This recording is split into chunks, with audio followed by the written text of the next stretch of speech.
ज्येष्ठ कृष्ण अमावस्या की रात थी। टिक टिक टिक टिक करती हुई घड़ी में रात के 3 बज रहे थे।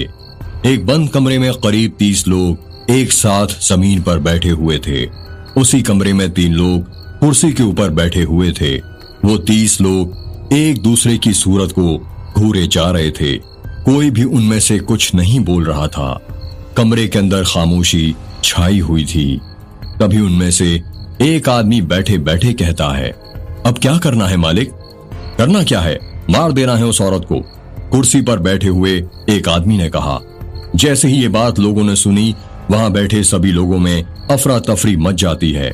मार देना है की आवाजें कमरे के अंदर गूंजने लग गईं।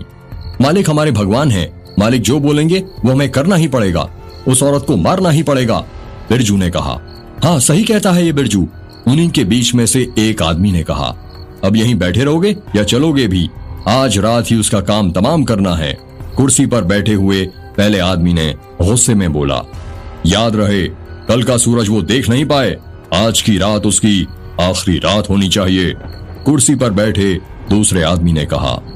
तभी सब लोग एक साथ उस बंद कमरे से बाहर निकलने लगते हैं। जब वो लोग कमरे से बाहर निकल गए तो उन्होंने देखा आसमान को काले साए ने जकड़ रखा था। इतना घनघोर अंधेरा था कि कुछ भी दिखाई नहीं दे रहा था। मालिक आप बस 2 मिनट इंतजार कीजिए, मैं बस अभी 2 मिनट में मशाल जलाकर लाता हूँ, बिरजू ने कहा। हाँ ठीक है, चल अब जल्दी जा और लेकर आ। बिरजू अपने साथ 10-11 आदमियों को रख लेता है और मशाल जलाने चला जाता है। जब वो अपने साथियों के साथ मशाल जला रहा था तो उनमें से एक आदमी ने कहा, बिरजू तुझे क्या लगता है उस औरत को मारना ठीक है? देख मोहन, हमें नहीं पता क्या ठीक है क्या गलत है। मालिक ने बोला है उस कलमुही को मारना है तो बस मारना है, बिरजू ने कहा। पर उस औरत का गुनाह क्या है? ये तो मालिक ही जानते हैं कि उस औरत का गुनाह क्या है। कुछ बड़ा कांड किया होगा उसने, तभी तो मालिक ने रात ही रात में उसे मारने का फैसला लिया है। हाँ बिरजू, मुझे भी यही लगता है। मैंने आज से पहले तीनों मालिकों को इतने गुस्से में कभी नहीं देखा है। जरूर कुछ तो गुल खिलाया है उसने। उसी की सजा आज उस कलमुही को मिलेगी, क्योंकि मालिक हमारे गांव के भगवान हैं और भगवान जब चाहे जिसे चाहे अपनी इच्छा अनुसार मार सकते हैं, बिरजू ने कहा। पर हमें पूछना तो चाहिए ना कि उसे क्यों मार रहे हैं? पगला रहा है क्या मोहन? मालिक से सवाल जवाब करना मतलब भगवान से सवाल जवाब करना, और भगवानों से कभी सवाल जवाब नहीं किया जाता, वरना पाप लगता है, बिरजू ने कहा।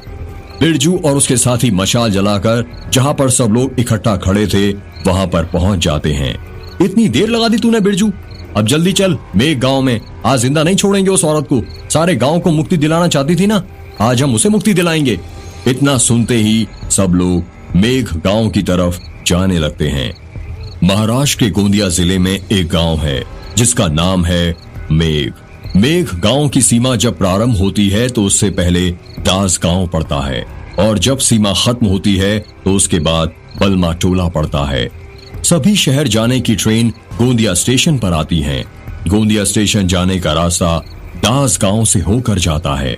इसके अलावा एक और रास्ता है, वो है पहाड़ी वाला रास्ता, पर वो रास्ता 40 किलोमीटर लंबा है, इसलिए इस रास्ते का उपयोग गांव का कोई भी व्यक्ति नहीं करता है।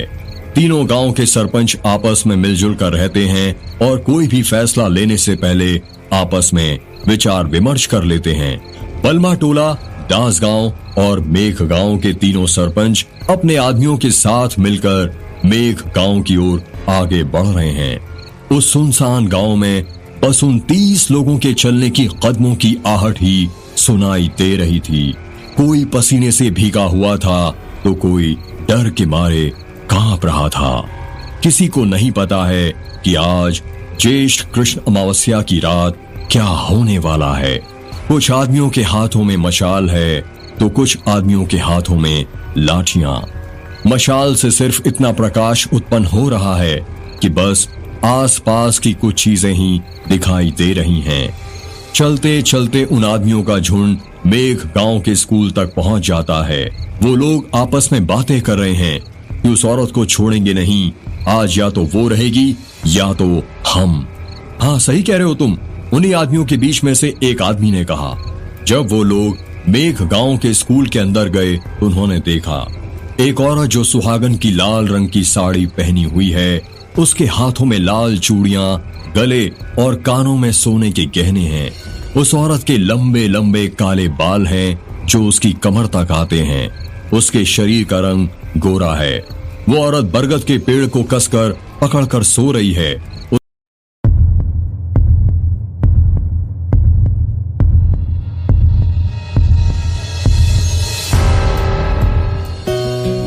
18 साल बाद। हेलो। हाँ रुद्र बोल, एक लड़के ने ट्रेन से नीचे उतरते हुए कहा। पीयूष कहाँ तक पहुंचे तुम लोग? रुद्र हम लोग गोंदिया स्टेशन पर पहुंच चुके हैं और यहाँ अनाउंसमेंट हो रही है, चावल नगरी में आपका स्वागत है। हाँ भाई वो तो होगी, आखिर हमारा गोंदिया चावल नगरी के लिए ही तो प्रसिद्ध है। हाँ देखते हैं कैसे चावल मिलते हैं तुम्हारे यहाँ। चल अब ये छोड़, ये बता अर्जुन, समीर और अनन्या सब तेरे साथ ही है ना? हाँ भाई हम सब साथ में ही हैं। तो सुन, तुम लोगों के लिए मैंने जिप्सी भेज दी है, राम काका आते ही होंगे तुम्हें लेने के लिए। उन्हीं के साथ यहाँ बलमा टोला तक आना है, अकेले गलती से ही मत आना। उनकी फोटो मैंने तुम्हें व्हाट्सएप पर भेज दी है। उन्होंने गले में लाल रंग का गमछा और धोती पहनी होगी। हाँ दूल्हे राजा, तुम तो ऐसे बोल रहे हो जैसे यदि हम लोग अकेले आएंगे तो कोई चुड़ैल हमें पकड़ लेगी। पीयूष की बात सुनकर रुद्र चुप हो जाता है। और एक बात बता, जब तुझे हमारी इतनी फिक्र हो रही है तो तू हमें खुद लेने क्यों नहीं आया? पीयूष ने कहा, यार पीयूष मैं यहाँ इतना बिजी हूँ कि क्या बताऊँ। तुझे तो पता ही है मेरी शादी की तैयारी मुझे खुद करनी पड़ रही है। पापा तो अब इस दुनिया में है नहीं, दादाजी को लकवा हुआ है और मम्मी सारे काम अकेले संभाल नहीं सकती। हाँ भाई ठीक है, चल अब मैं रखता हूँ, मुझे राम काका दिख गए हैं। हाँ ठीक है, फिर मिलकर बात करते हैं। इतना कहकर रुद्र ने फोन काट दिया। रुद्र बलमा टोला गांव के सरपंच तेज बहादुर का बेटा है। तेज बहादुर अब इस दुनिया में नहीं थे। रुद्र की उम्र करीब 27 साल है, जिसका कद करीब 6 फुट और रंग गोरा है। रुद्र के बाल छोटे छोटे हैं। रुद्र ने अपनी इंजीनियरिंग की पढ़ाई भोपाल के UIT कॉलेज से पूरी करी है। रुद्र ने अपनी शादी में अपने कुछ कॉलेज के दोस्तों को भी बुलाया है। इस वक्त रुद्र अपनी शादी की तैयारियां कर रहा है और मंडप लग रहा है। उसके घर में उसकी माँ लता बहुत खुश है। आखिर कौन माँ खुश नहीं होती होगी अपने बेटे की शादी के दिन। माँओं का तो सपना होता है अपने बेटे को दूल्हे के सेहरे में देखने का। रुद्र के दोस्त लोग गोंदिया स्टेशन पर खड़े हुए हैं। गोंदिया स्टेशन पर बहुत भीड़ लगी हुई है। अरे वो रहे राम काका, पीयूष ने कहा। कहाँ पर पीयूष? वहाँ खड़ी लड़की ने कहा। तुम यहीं पर रुको महारानी, मैं अभी लेकर आता हूँ। इतना कहकर पीयूष अपने दोस्तों को, जिसमें से एक लड़की और 2 लड़के हैं, उन्हें वहीं पर छोड़कर चले जाता है। थोड़ी देर बाद वो लड़की देखती है कि पीयूष एक बूढ़े आदमी को, जिसकी उम्र करीब 60 साल होगी, अपने साथ लेकर आता है। उस बूढ़े आदमी ने लाल रंग का गमछा और सफेद रंग की धोती पहनी हुई है। उस बूढ़े आदमी के सफेद रंग के बाल हैं और चेहरे पर कई झुर्रियां हैं। उसको देखने से ही लग रहा था कि वो रुद्र के घर का बहुत पुराना नौकर होगा। पीयूष उस बूढ़े आदमी को अपने दोस्तों के पास लेकर पहुंचता है और कहता है, ये है राम काका। नमस्ते राम काका, सभी ने एक साथ कहा। राम काका उनकी बातों का कुछ जवाब नहीं देते। वो कहते हैं, आप लोगों का सामान कहाँ रखा है? राम काका की आवाज बहुत भारी थी। अरे नहीं काका, आप रहने दीजिए, हम उठा लेंगे। पीयूष के बगल में खड़े एक लंबे बाल वाले लड़के ने कहा। तो फिर जल्दी चलो मेरे साथ, रात होने से पहले हमें बलमा टोला पहुंचना है, राम काका ने कहा। राम काका की बात सुनकर वो सब लोग अजीब से चेहरे बनाने लगते हैं और उन्हें कुछ अटपटा सा लगता है, क्योंकि अभी सुबह के 9 बज रहे थे। रात इतनी जल्दी कैसे हो जाती, और गोंदिया से बलमा टोला सिर्फ 80 किलोमीटर दूर था। राम काका वहां से जाने लगते हैं। सब लोग अपना अपना बैग अपने हाथ में उठाते हैं और राम काका के पीछे जाने लगते हैं। जब वो लोग स्टेशन से बाहर निकलते हैं तो देखते हैं उनके सामने एक हरे रंग की जिप्सी लगी हुई थी। जिप्सी के पास जाकर राम काका खड़े हो जाते हैं। जल्दी से आप सभी लोग इसमें बैठ जाइए, राम काका ने कहा। आप चलाएंगे जिप्सी? वहां खड़ी लड़की ने मुंह फाड़ते हुए कहा। हम सही सलामत तो पहुंच जाएंगे ना? पीयूष ने मजाक करते हुए कहा। वो तो ऊपर वाला ही बता सकता है, राम काका ने कहा। राम काका की बात सुनकर वहां पर खड़े एक लंबे बाल वाला लड़का हंसने लगता है और कहता है, आप मजाक बहुत अच्छा कर लेते हैं काका। देखो भाई, मैं तो राम काका के साथ आगे बैठूंगा। पीयूष ने जिप्सी की आगे वाली सीट पर बैठते हुए कहा। 2 लड़के और एक लड़की पीछे वाली सीट पर जाकर बैठ जाते हैं। राम काका जिप्सी में बैठते हैं और जिप्सी स्टार्ट करने लग जाते हैं। रुद्र के दोस्त लोग जिप्सी में बैठकर राम काका के साथ बलमा टोला जा रहे थे। वो लोग रास्ते में ही थे कि तभी पीयूष ने कहा, आपके गांव में कोई रेस्टोरेंट है क्या? राम काका कोई जवाब नहीं देते। पीयूष फिर पूछता है, क्या आपके गांव में कोई अंग्रेजी शराब की दुकान है?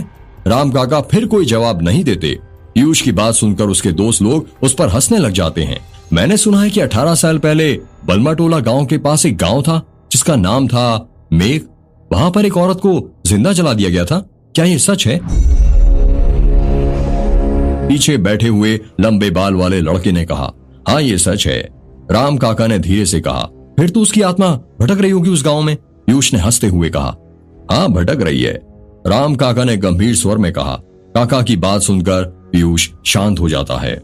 क्या आप हमें मेघ गांव और उस औरत के बारे में कुछ बता सकते हैं? लंबे बाल वाले लड़के ने कहा। काका जिप्सी चलाते हुए कहते हैं, आज से 18 साल पहले बलमाटोला, दास गांव और मेघ गांव के सरपंचों और उनके कुछ साथियों ने मिलकर मेघ गांव की एक औरत को बरगद के पेड़ से बांधकर जिंदा जला दिया गया था। उस औरत के मरने के अगले ही दिन से मेघ गांव की काया बदलना शुरू हो गई। बिरजू नाम का एक आदमी जो मेघ गांव का रहने वाला था, कहते हैं कि एक रात जब वो अपने खेत में था तो उसने एक औरत को लाल रंग की साड़ी में उसके खेत में भटकते हुए देखा। उसने धीरे धीरे अपने कदम आगे बढ़ाए और उस औरत की तरफ जाने लग गया। उस औरत का चेहरा उसे नहीं दिख रहा था। बिरजू तेज तेज अपने कदम बढ़ाने लग गया। खेत में गेहूं की फसल लगी थी जिसकी कटाई होनी बाकी थी। बिरजू खेत के बीचों बीच से गुजर रहा था, जिस कारण उसके और गेहूं की फसल के टकराने की आवाज सुनाई दे रही थी। जब वो उस औरत के पास पहुंचा तो उसने देखा वो औरत अचानक वहां से गायब हो जाती है। ये देखकर बिरजू का सर चकरा जाता है। बिरजू खेतों के बीचों बीच खड़ा था। दूर दूर तक अंधेरा नजर आ रहा था और अंधेरे में थी गेहूं की फसलें। बिरजू की सांसें फूलने लग गईं। वो सोचने लगा, वो औरत कहाँ गायब हो गई? अभी थोड़ी देर पहले तो यहीं पर खड़ी थी। वो ये सोच ही रहा था कि तभी उसे किसी चीज के जलने की गंध आने लग गई। जब उसने धीरे से पीछे मुड़कर देखा तो खेत के एक कोने से आग लगना शुरू हो गई थी। और फिर जब उसने सामने देखा तो उसके आग की फसलों में भी आग लग रही थी। देखते ही देखते उसके चारों तरफ अपने आप आग लग जाती है। बिरजू के पास भागने का कोई रास्ता नहीं था। वो चारों तरफ से फंस गया था। गांव वालों ने जब अपनी फसल जलने की आग देखी तो वो दौड़ते हुए आए। सारा गांव इकट्ठा हो गया। उस आग में उन्होंने सिर्फ बिरजू के जलने की चीखों की आवाज सुनी। गांव वालों ने बहुत कोशिश की आग बुझाने की, पर नहीं बुझा पाए। उस रात के बाद से बिरजू को किसी ने नहीं देखा। लोगों का कहना है कि फसलों के साथ बिरजू भी जलकर खाक हो गया था। जो गांव सबसे ज्यादा खेती के लिए जाना जाता था, उस गांव की फसलों में रातों रात पूरी आग लग गई थी। एक भी ऐसी फसल नहीं बची थी जिसमें आग ना लगी हो। सारे खेत जलकर राख हो गए थे। किसी को समझ नहीं आ रहा था कि ऐसा कैसे हुआ। सबके खेतों में एक साथ आग कैसे लगी? सबका मानना था कि ये काम उस औरत की आत्मा ने किया है। बिरजू की मौत के एक हफ्ते के बाद एक औरत अपने हाथों में मिट्टी का घड़ा पकड़े हुए कुएं के पास जाती है। वो कुएं के पास रखी बाल्टी को कुएं के अंदर डालती है। घिरनी के गोल गोल घूमने की आवाज सुनाई देती है और फिर टब से बाल्टी गिरने की आवाज सुनाई देती है। जब बाल्टी पानी से भर जाती है तो वो औरत वो पानी ऊपर खींचती है। बाल्टी ऊपर खींचते वक्त पानी की कुछ बूंदें बाल्टी में से कुएं के अंदर गिर जाती हैं। जब वो औरत वो बाल्टी ऊपर खींच लेती है तो वो देखती है कि उस बाल्टी का पानी काला था। उसको लगा शायद इस कुएं का पानी खराब हो गया है। फिर वो दूसरे कुएं के पास चली गई। जब उसने उस कुएं में से पानी खींचा तो उस कुएं का पानी भी काला निकला। उसके कुछ समझ में नहीं आ रहा था कि ऐसा कैसे हो रहा है। वो मेघ गांव के सरपंच धनपत राय के घर के सामने जो कुआं था उसके पास पहुंची। उसने कुएं के अंदर बाल्टी डाली और खींचने लगी। जब कुछ देर बाद बाल्टी ऊपर आई तो उसकी चीख निकल गई।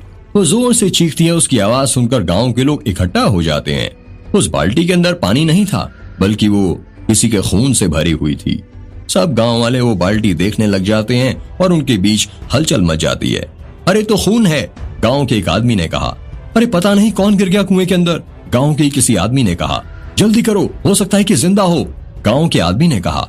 वहां पर खड़ा एक आदमी कुएं के अंदर छलांग लगाता है। धप से उसके कुएं में गिरने की आवाज सुनाई देती है। कोई रस्सी फेंको, कुएं के अंदर से उस आदमी की आवाज सुनाई देती है। कुछ लोग कुएं के ऊपर से कुएं के अंदर रस्सी फेंकते हैं। कुएं के अंदर जो आदमी था वो रस्सी पकड़ता है और कुएं के अंदर की लाश को उस रस्सी से बांध देता है और कहता है, अरे कोई ऊपर खींचो इसे। कुएं के ऊपर खड़े 4-5 लोग मिलकर वो रस्सी खींचने लगते हैं। वो लाश पूरी तरह पानी से भीग चुकी थी।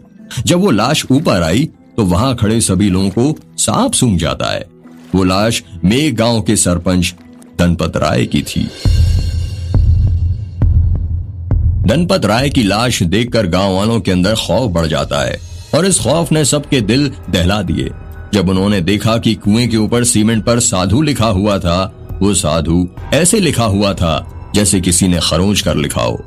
धनपत राय कुएं में कैसे गिरे किसी को कुछ पता नहीं चला था। उनका पैर फिसला था या उन्हें धक्का दिया गया था या उस औरत की आत्मा ने उन्हें मारा था, ये राज उनकी मौत के साथ ही राज बनकर रह गया। मेघ गांव वालों का कहना था कि ये काम उस औरत की आत्मा का किया हुआ है, क्योंकि मरते वक्त उस औरत के अंतिम शब्द वो था साधु।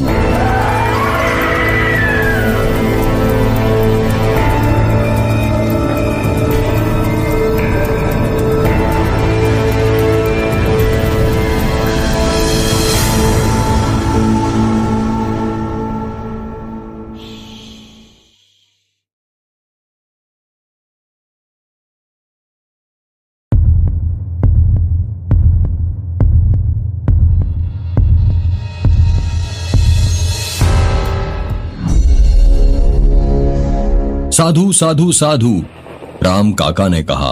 ये साधु साधु 3 बार कहने का क्या मतलब हुआ? पीयूष ने कहा। साधु पाली भाषा का शब्द है जिसका 3 बार बोलने का अर्थ होता है अच्छा कहा, अच्छा किया, बहुत अच्छा किया। लंबे बाल वाले लड़के ने कहा, मतलब वो औरत जो जलकर मर गई थी वह पूरे मेघगांव वालों से बदला ले रही है, ये बोलकर कि तुमने मुझे अच्छा कहा, मेरे साथ अच्छा किया और बहुत अच्छा किया। जिप्सी में बैठी लड़की ने कहा, वो बदला नहीं इंतकाम ले रही है। वो पूछना चाहती है, जानना चाहती है कि क्यों जलाया गया था उसे, आखिर उसका कसूर क्या था। राम काका ने कहा, हाँ वो तो है, सरपंचों ने अच्छा नहीं किया उसके साथ। पीयूष ने कहा, उसका श्राप लगा है मेघ गांव को। राम काका ने कहा, कैसा श्राप? पीयूष ने जल्दी से पूछा। अंत्येष्टि संस्कार ना करने का श्राप। अंत्येष्टि संस्कार मतलब? पीयूष ने अपना सिर खुजाते हुए कहा, अंत्येष्टि का अर्थ होता है अंतिम यज्ञ। ये यज्ञ मरने वाले व्यक्ति के शव के लिए किया जाता है। वैदिक परंपरा के 16 संस्कारों में जिस प्रकार पहला गर्भधारण संस्कार होता है, उसी प्रकार अंतिम संस्कार अंत्येष्टि संस्कार होता है। जन्म और मृत्यु जीवन का ऐसा सच है जिसे कोई नहीं झुटला सकता है। व्यक्ति की आत्मा जब उसके शरीर को त्याग देती है, उसके तुरंत बाद अंत्येष्टि संस्कार किया जाता है। हिंदू धर्म में इसे दाह संस्कार भी कहते हैं। बौद्धियन पितृ मेध सूत्र में अंत्येष्टि संस्कार के महत्व को बताते हुए ये कहा गया है, जात संस्करणम मृत संस्कारण माहूम, अर्थात जात कर्म आदि संस्कारों से मनुष्य पृथ्वी लोक को जीतता है और अंत्येष्टि संस्कार से परलोक पर विजय प्राप्त करता है। लंबे बाल वाले लड़के ने कहा। जिप्सी में बैठे सभी लोग लंबे बाल वाले लड़के को घूरने लगते हैं और सोचने लगते हैं, ये संस्कृत कब से बोलने लगा? राम काका जिप्सी की रफ्तार तेज करते हुए कहते हैं, बलमा टोला के सरपंच तेज बहादुर और दास गांव के सरपंच महेंद्र सिंह को जब पता चला कि धनपत राय अब इस दुनिया में नहीं रहे, तो दोनों को बहुत बड़ा सदमा लगा। उन्हें समझ नहीं आया कि इतना हट्टा कट्टा दिखने वाला 33 साल का इंसान ऐसे अचानक कैसे मर गया। धनपत राय के शव को जलाने का सारा प्रबंध हो गया था।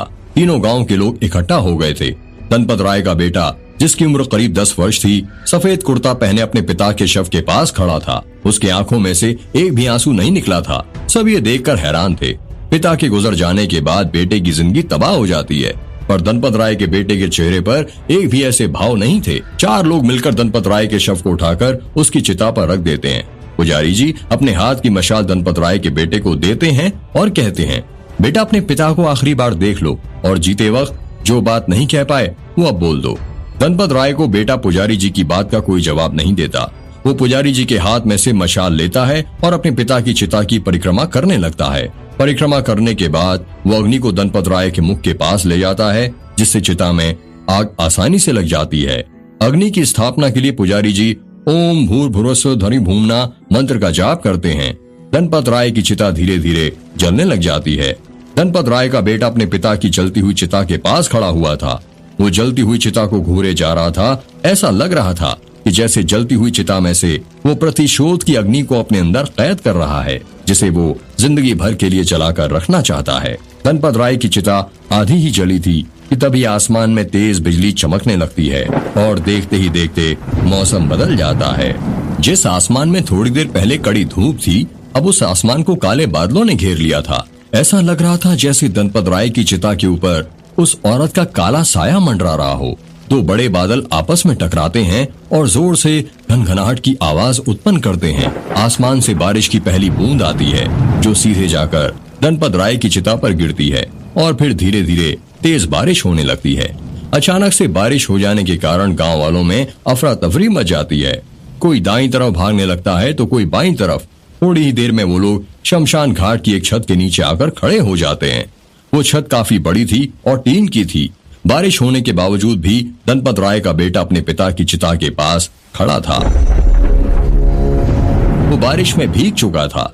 तेज बहादुर और महेंद्र सिंह ने कई बार बोला, बेटा छत के नीचे आ जाओ, और धनपत राय का बेटा अपने पिता की बुझती हुई चिता के पास ही खड़ा रहा। धनपत राय की चिता बुझ चुकी थी। गर्मी के मौसम में बारिश होना एक आश्चर्यचकित करने वाली बात थी।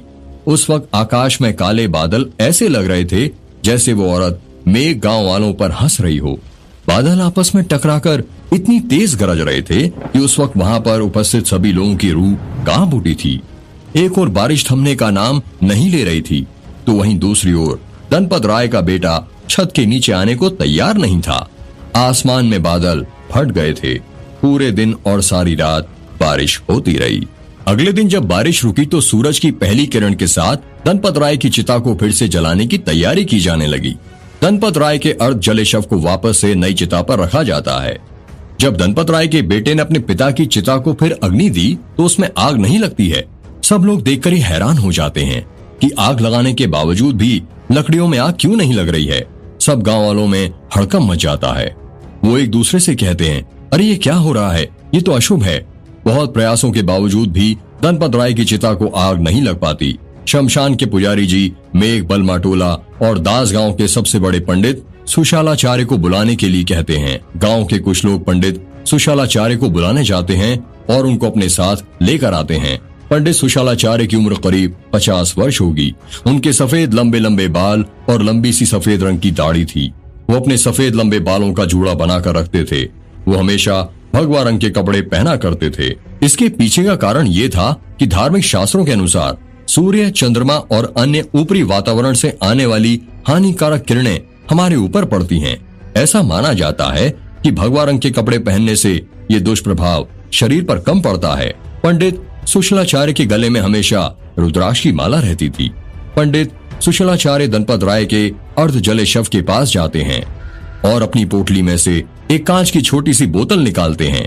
कांच की बोतल के अंदर गंगा जल रखा हुआ था।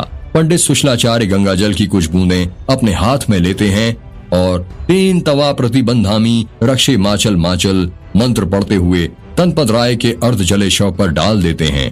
गंगा जल की बूंदें जैसे ही धनपत राय के अर्ध जले शरीर पर गिरती हैं, उसमें से छन छन आवाजें निकलने लगती हैं। ठीक उसी प्रकार जैसे तब निकलती हैं जब कोई गर्म चीज को अचानक ठंडे पानी में डाल दी जाती है।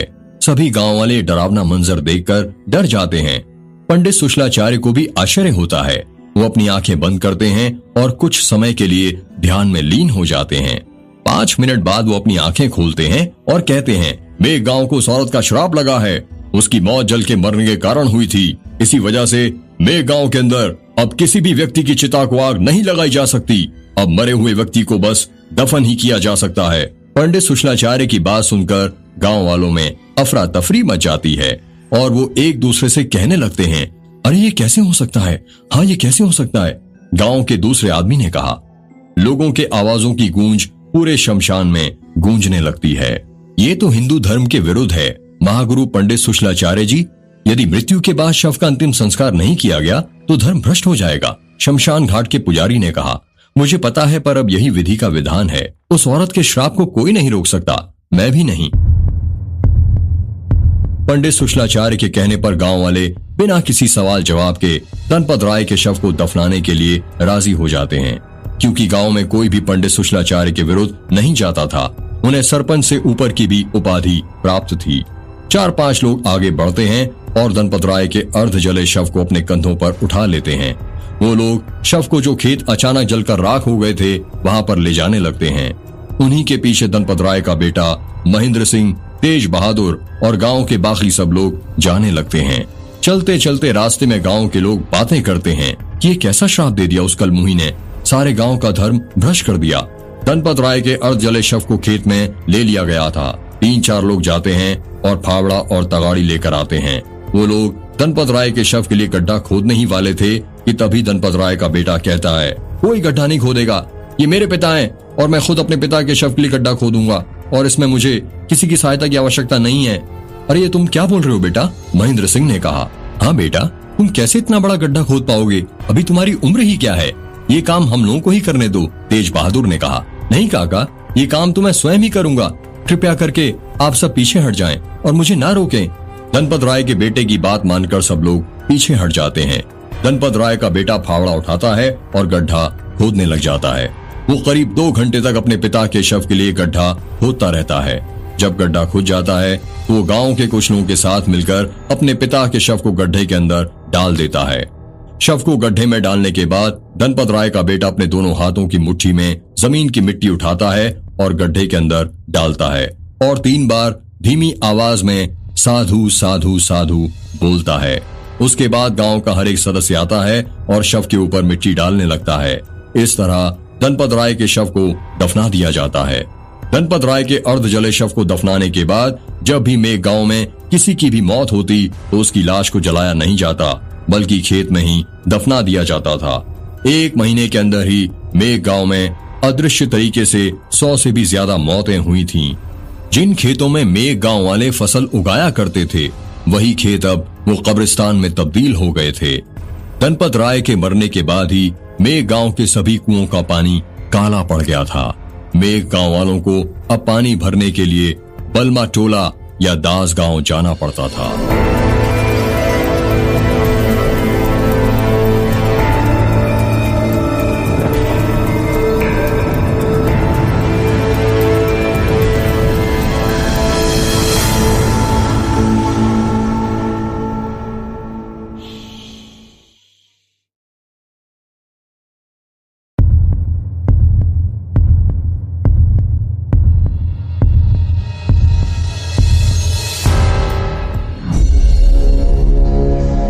अरे रुको रुको, जिप्सी में बैठे लड़के ने कहा।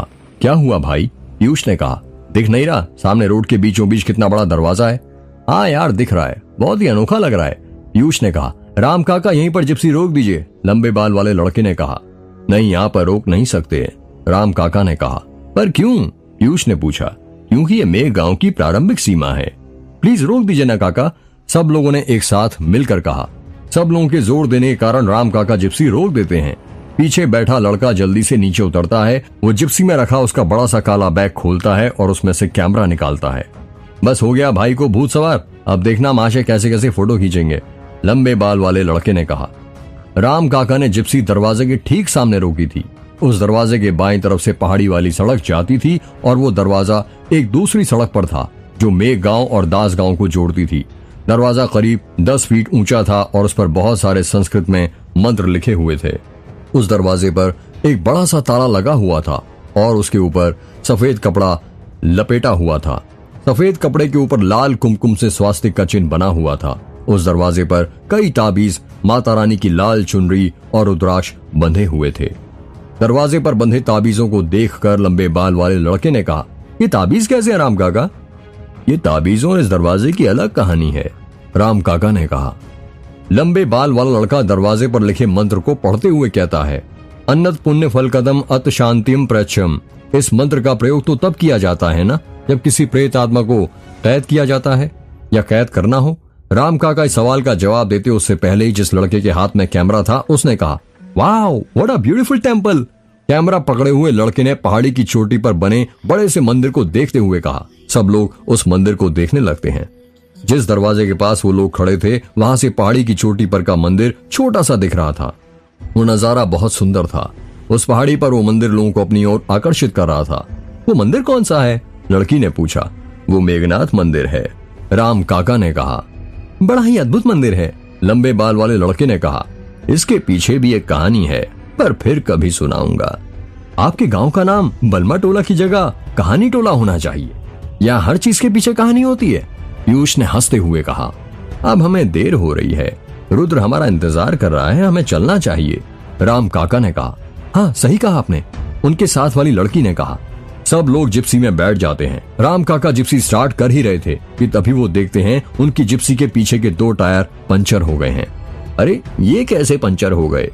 अब जिप्सी यहीं खड़ी थी तो ठीक थी, पीयूष ने कहा। मैंने कहा था ना, हमें यहाँ पर नहीं रुकना चाहिए, ये उसी औरत का प्रकोप है, राम काका ने कहा। सब लोग राम काका की ओर देखने लगते हैं और उन्हें घूरने लगते हैं। अब क्या हमें पैदल जाना पड़ेगा?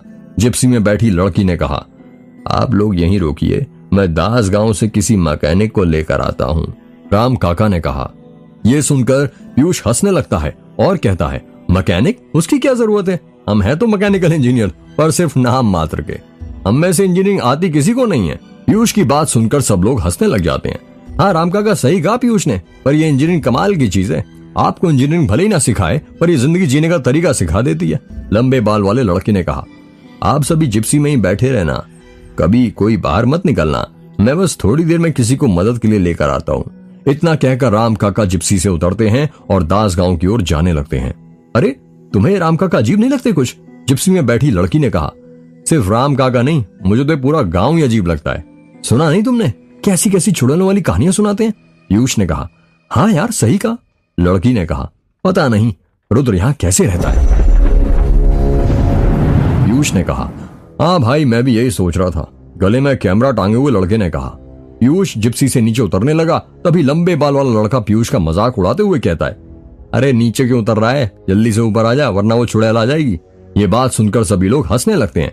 गले में कैमरा टंगा हुआ लड़का जिप्सी से नीचे उतरता है और बंद दरवाजे के पास जाकर चुपचाप खड़ा हो जाता है। वो लड़का उस दरवाजे को करीब 5 मिनट से घूरे जा रहा था। उसे उसके दोस्तों ने वहां पर ऐसे चुपचाप खड़ा देखा तो उन्हें बहुत अजीब लगा। अरे ओ, वहां पर खड़ा होकर किसे घूर रहा है? लंबे बाल वाले लड़के ने पूछा। घूर नहीं रहा हूं, सोच रहा हूं। क्या सोच रहा है? पीयूष ने पूछा। यही कि इस दरवाजे के पीछे पता नहीं क्या होगा, हो सकता है कोई खजाना हो।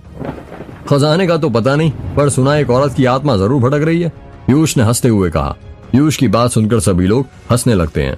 पर पता नहीं यार, क्यों बंद करके रखा है इस गांव को? मैं तो अपनी जिंदगी में पहली बार ऐसा देख रही हूँ जहाँ पर किसी गांव को बंद करने के लिए ऐसे बीचों बीच इतना बड़ा दरवाजा बनाया गया हो और ऊपर से इतने सारे ताबीज भी बांध दी गए हों। लड़की ने कहा। वो लोग आपस में बातें कर ही रहे थे कि तभी वहां पर राम काका अपने साथ दास गांव के एक मैकेनिक को लेकर आ जाते हैं। वो मैकेनिक जिप्सी का टायर निकालता है और उसका पंचर बनाने लगता है। आधे घंटे में वो पंचर बना देता है और टायर जिप्सी में लगा देता है। जिप्सी ठीक होने के बाद वो लोग पहाड़ी वाली सड़क के बलमा टोला जाने के लिए निकल पड़ते हैं। रुद्र सीढ़ियों पर चढ़कर गार्डन में अपनी शादी के मंडप का पर्दा लगा रहा था, तभी उसे जिप्सी के रुकने की आवाज सुनाई दी। जिप्सी की आवाज सुनकर वो सीढ़ियों पर से नीचे उतर जाता है। राम काका रुद्र के दोस्तों के साथ हवेली पहुंच गए थे। अरे, तुम लोग आ गए? रुद्र ने अपने दोस्तों को देखते हुए कहा। क्यों, तुझे क्या लगा था हम लोग भटक जाएंगे? पीयूष ने इतना कहकर रुद्र को गले लगा लिया। रुद्र अपने साथी दोस्तों से बारी बारी गले मिल ही रहा था, तभी रुद्र की माँ अपनी देवरानी आयशा और आयशा के पति संतोष के साथ वहां पर आ जाती है। रुद्र की माँ की उम्र करीब 50 वर्ष है। विधवा होने के कारण वो अपनी मांग में सिंदूर नहीं लगाती हैं और बिल्कुल भी गहने नहीं पहनती, पर हाँ, सफेद साड़ी पहनने की जगह सिंपल हर रंग की साड़ी पहना करती हैं। रुद्र एक एक करके अपने दोस्तों को अपनी माँ, चाची और चाचाई से मिलाने लगता है। रुद्र ने अपने एक मोटे से दोस्त की ओर उंगली करते हुए कहा, जिसकी हाइट करीब 6 फुट है। माँ, इससे मिलिए, इसका नाम पीयूष है और खाने के सिवाय से कुछ नहीं आता है। देखिए इसकी तोंद कितनी बाहर निकली है। नहीं बेटा, ऐसे किसी का मजाक नहीं उड़ाते, रुद्र की माँ ने कहा। अब माँ, इससे मिलिए। रुद्र ने एक दुबले पतले गेहूं रंग के लड़के, जिसके बाल लंबे लंबे थे, जो उसकी गर्दन तक आते थे, उसकी ओर उंगली करते हुए कहा, इसका नाम अर्जुन है और ये बहुत बड़ा पत्रकार है टाइम्स हिंदुस्तान में। इसके नाम के बड़े बड़े कॉलम छपते हैं और सुना है बहुत जल्दी किताब भी लिखने वाला है। नमस्ते आंटी जी, अर्जुन ने रुद्र की माँ के पैर पड़ते हुए कहा। रुद्र ने एक सामने से लड़की की तरफ उंगली करते हुए कहा, अब इससे मिलिए। माँ, ये समीर है, ये एक फोटोग्राफर है और मेरी शादी के फोटो भी यही खींचेगा। देखिए साहबजादे ने अभी से अपने गले में कैमरा लटका कर रखा हुआ है। अरे वो तो बस ऐसे ही, वो रास्ते में हमें एक बड़ा दरवाजा दिख गया था तो उसकी फोटो खींचने के लिए मैंने अपना कैमरा निकाल लिया और रास्ते में खींचने लग गया। इसका मतलब तुम वो दरवाजे के पास रुके थे? रुद्र के चाचा संतोष ने हैरानी के साथ कहा। हाँ, वो समीर अपनी बात पूरी कर पाता उससे पहले ही रुद्र की चाची आयशा ने राम काका को आवाज लगाते हुए कहा, राम काका, अरे ओ राम काका। राम काका भागते हुए आते हैं और कहते हैं, क्या हुआ छोटी मालकिन, आपको क्या जरूरत थी जिप्सी में गांव के प्रारंभिक दरवाजे के पास रुकने की?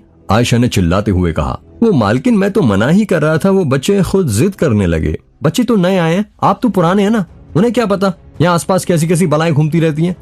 हाँ राम काका, आपको थोड़ा तो समझना चाहिए था ना, संतोष ने कहा। छोटे सरकार, गलती हो गई, अगली बार से ध्यान रखूंगा। कोई बात नहीं राम काका, रुद्र की माँ ने कहा। रुद्र ने टॉपिक को बदलते हुए एक दुबली पतली गोरे रंग की लड़की जो कि वन पीस सूट पहने हुए थी उसकी तरफ उंगली करते हुए कहा, जैसा कि आपको इसके कपड़ों को देखकर समझ में आ रहा होगा माँ, ये हमारी हीरोइन है जो मॉडलिंग कर रही है। इसका नाम अनन्या है। Hi aunty. इतना कहते हुए अनन्या ने रुद्र की माँ को गले लगा लिया। चलो बेटा अब घर के अंदर चलते हैं, यूं बाहर कब तक खड़े रहोगे, तुम लोग आराम भी कर लेना, रुद्र की माँ ने कहा। रुक जाइए दीदी, इनमें से कोई भी अंदर नहीं घुसेगा, आयशा ने कहा। क्या हुआ आयशा? रुद्र की माँ ने कहा। आपको दिख नहीं रहा ये बाहर से आए हैं, पता नहीं बाहर की कौन सी बला लेकर आए हैं, आयशा ने कहा। रुद्र के सभी दोस्त आयशा को घूरने लगते हैं और सोचने लगते हैं कि रुद्र की चाची का कहने का मतलब क्या है। स्वाति जरा अंदर से एक बाल्टी पानी तो लाना, आयशा ने अपनी बेटी को आवाज लगाते हुए कहा। कुछ ही देर बाद स्वाति घर के अंदर से एक बाल्टी लेकर आती है जिसमें लोटा और पानी था। स्वाति की उम्र करीब 16 वर्ष है और वो आयशा की एक इकलौती बेटी है। ये लो माँ, स्वाति ने पानी की बाल्टी अपनी माँ आयशा को देते हुए कहा। अरे मुझे क्या देती है, दिख नहीं रहा ये लोग बाहर से आए हैं, इन्हें दे। आप सभी लोग यहीं पर अपने चप्पल जूते निकालिए और हाथ पैर धोकर ही घर के अंदर जाना। पर ऐसा क्यों? अनन्या ने मुंह बनाते हुए कहा। ऐसा इसलिए किया जाता है क्योंकि ऐसी मान्यता है, यदि आप कहीं बाहर से आए हैं तो आपको हाथ पैर पानी से धोकर ही घर के अंदर जाना चाहिए, जिससे यदि बुरी शक्तियां आपके साथ हो तो वो घर के बाहर ही रह जाएंगी, अर्जुन ने कहा। क्या बात कर रहा है अर्जुन, समीर ने कहा। वो सही कह रहा है, रुद्र के चाचा संतोष ने कहा। रुद्र के सभी दोस्त अपने जूते निकालते हैं और हाथ पैर धोने लगते हैं। सबके हाथ पैर धुल चुके थे। चलो बच्चों अब जल्दी से घर के अंदर चलो, तुम लोग थक गए होगे ना और भूख भी लगी होगी, रुद्र की माँ ने कहा। हाँ आंटी जी सही कहा आपने, मुझे तो तभी भूख लग गई थी जब मैं गोंदिया स्टेशन पर उतरा था, पीयूष ने कहा। पेटू तुझे तो लगेगी ना, तू 5 लोगों का खाना जो एक साथ खा लेता है, अनन्या ने कहा। इतना सुनते ही सब हंसने लगते हैं और अंदर जाने लगते हैं। रुद्र की एक बहुत बड़ी सफेद रंग की हवेली थी जो बहुत ज्यादा अद्भुत थी। ऐसा लग रहा था जैसे बहुत पुरानी हो, पर अभी भी वो चमक बरकरार थी जो तब होगी जब बनी होगी।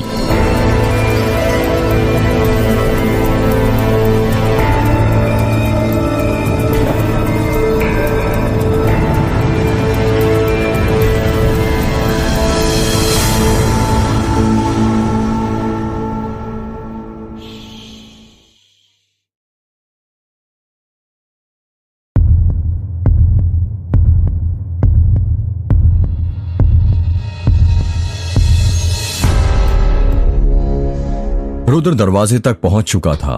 रुद्र की दिल की धड़कनें तेज होने लगती हैं। रुद्र अपना हाथ आगे बढ़ाता है और दरवाजा खोलता है। जब रुद्र ने दरवाजा खोला तो उसका मुंह खुला का खुला रह जाता है। सब लोग ये जानने के लिए उत्साहित हो जाते हैं कि कौन है गेट पर। रुद्र को अपनी आंखों पर भरोसा नहीं हो रहा था।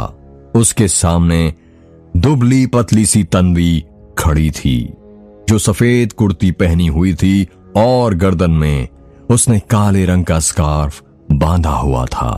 कानों में छोटे छोटे झुमके और माथे पर छोटी सी बिंदी। उसने अपने हाथों में पिंक कलर का बड़ा सा बैग पकड़ा हुआ था जिसमें उसका सामान रखा था। पूरे 4 साल बाद रुद्र तन्वी को देख रहा था। वही रूप, वही रंग, वही श्रृंगार, उसमें जरा सा भी बदलाव नहीं आया था। तन्वी भी रुद्र को देखते ही जा रही थी, कुछ भी नहीं बोल रही थी।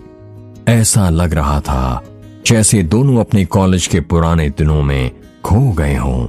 दोनों ही एक दूसरे की आंखों में देखते जा रहे थे।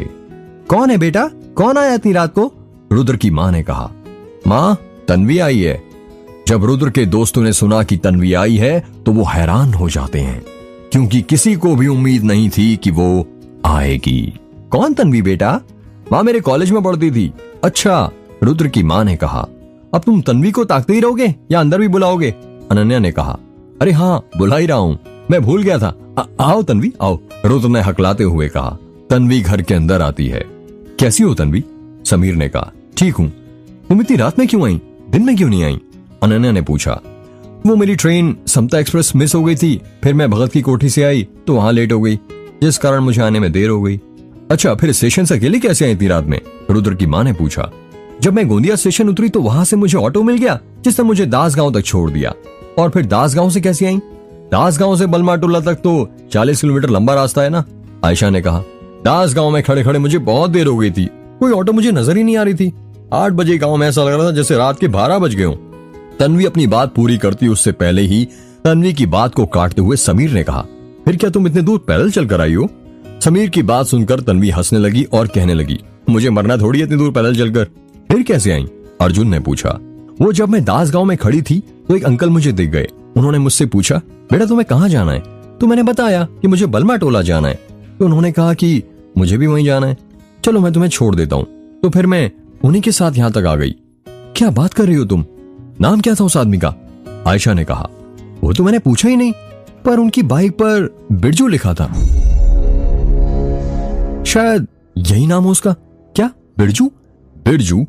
सबने हैरानी के साथ कहा। हे भगवान, ये क्या हो गया? इसका साया ले आई अपने साथ। आयशा ने चिल्लाते हुए कहा, क्या हुआ? आप सब लोग ऐसे हैरान क्यों हो रहे हो? जिस बिरजू की तुम बात कर रही हो उसको 17 साल पहले उस औरत ने जलाकर मार दिया था। संतोष ने कहा। क्या? तन्वी ने हैरानी के साथ कहा, तुम ये रुकना, मैं अभी आती हूं। आयशा ने इतना कहा और वो रसोई घर की तरफ जाने लगी। आयशा रसोई घर में जाती है और 3-4 लाल खड़ी मिर्ची एक डब्बे में से निकालती है। वो राई के डिब्बे में से 7 दाने राई के और 7 छोटी छोटी नमक की डेली नमक के डिब्बे में से निकालती है और वापस से सब लोगों के पास हॉल में चली जाती है। तन्वी अभी भी वहीं पर खड़ी थी जहां पर वो पहले खड़ी थी। आयशा उसके सामने जाकर खड़ी हो जाती है और अपने बाएं हाथ की मुट्ठी में बंधे मिर्ची, राई और नमक से तन्वी की नजर उतारने लगती है। जब आयशा ने पहली बार नजर उतारी तो सभी लोग उसे घूरने लगते हैं। किसी के भी समझ में नहीं आ रहा था कि आयशा क्या कर रही है। तन्वी ये देखकर पसीने से पूरी तरह भीग जाती है। आयशा 7 बार अपना हाथ तन्वी के सिर के ऊपर से घुमाती है। जब 7 बार नजर उतार कर हो जाता है तो आयशा रसोई घर में जाती है और उस उतारे को गैस पर जला देती है। ये सब क्या था? अनन्या ने कहा। ये उतारा है, ऐसा नजर उतारने के लिए किया जाता है। कहा जाता है इससे बुरी शक्ति यदि आपके पीछे पीछे आपके घर तक आई हो तो वो वापस चली जाती हैं। अर्जुन ने कहा। यार इस गांव में कितना अंधविश्वास भरा पड़ा है, अनन्या ने कहा। जैसे ही ये बात अनन्या ने कही, आयशा रसोई घर में से आ जाती है और ये बात सुन लेती है और कहती है, क्या कहा? अंधविश्वास? तुम्हें ये अंधविश्वास लग रहा है? तो जाकर देखो रसोई घर में, तुम्हें ही पता होगा कि मिर्ची और राई जलने पर खेव आती है, और इसमें से एक भी खेव क्यों नहीं आई? आयशा अपने सिर पर हाथ रखते हुए कहती है, अब पता नहीं ये कौन सी बला लेकर आई है ये लड़की। वैसे तन्वी बेटा, तुम हमें कॉल भी तो कर सकती थी, हम भेजे थे किसी को तुम्हें लेने के लिए, रुद्र की मां ने कहा। वो आंटी जी, मैं जब भी ट्रेन में सफर करती हूँ तो मुझे गाने सुनने का बहुत शौक है। इसी वजह से मेरी मोबाइल की बैटरी दास गांव में खत्म हो गई और वहां मुझे कोई कनेक्शन ही नहीं मिला जहां पर मैं मोबाइल चार्ज कर सकती थी। कोई सी भी दुकान नहीं खुली थी। कोई बात नहीं बेटा, पर आगे से अब याद रखना, तुम्हें नहीं पता हमारे गांव में क्या क्या होता है। चलो अब तुम थक गई होगी, आराम कर लो। इतना कहकर रुद्र की मां अपने कमरे में चली जाती है। रुद्र की मां के जाने के बाद आयशा, स्वाति और संतोष भी अपने कमरे में चले जाते हैं।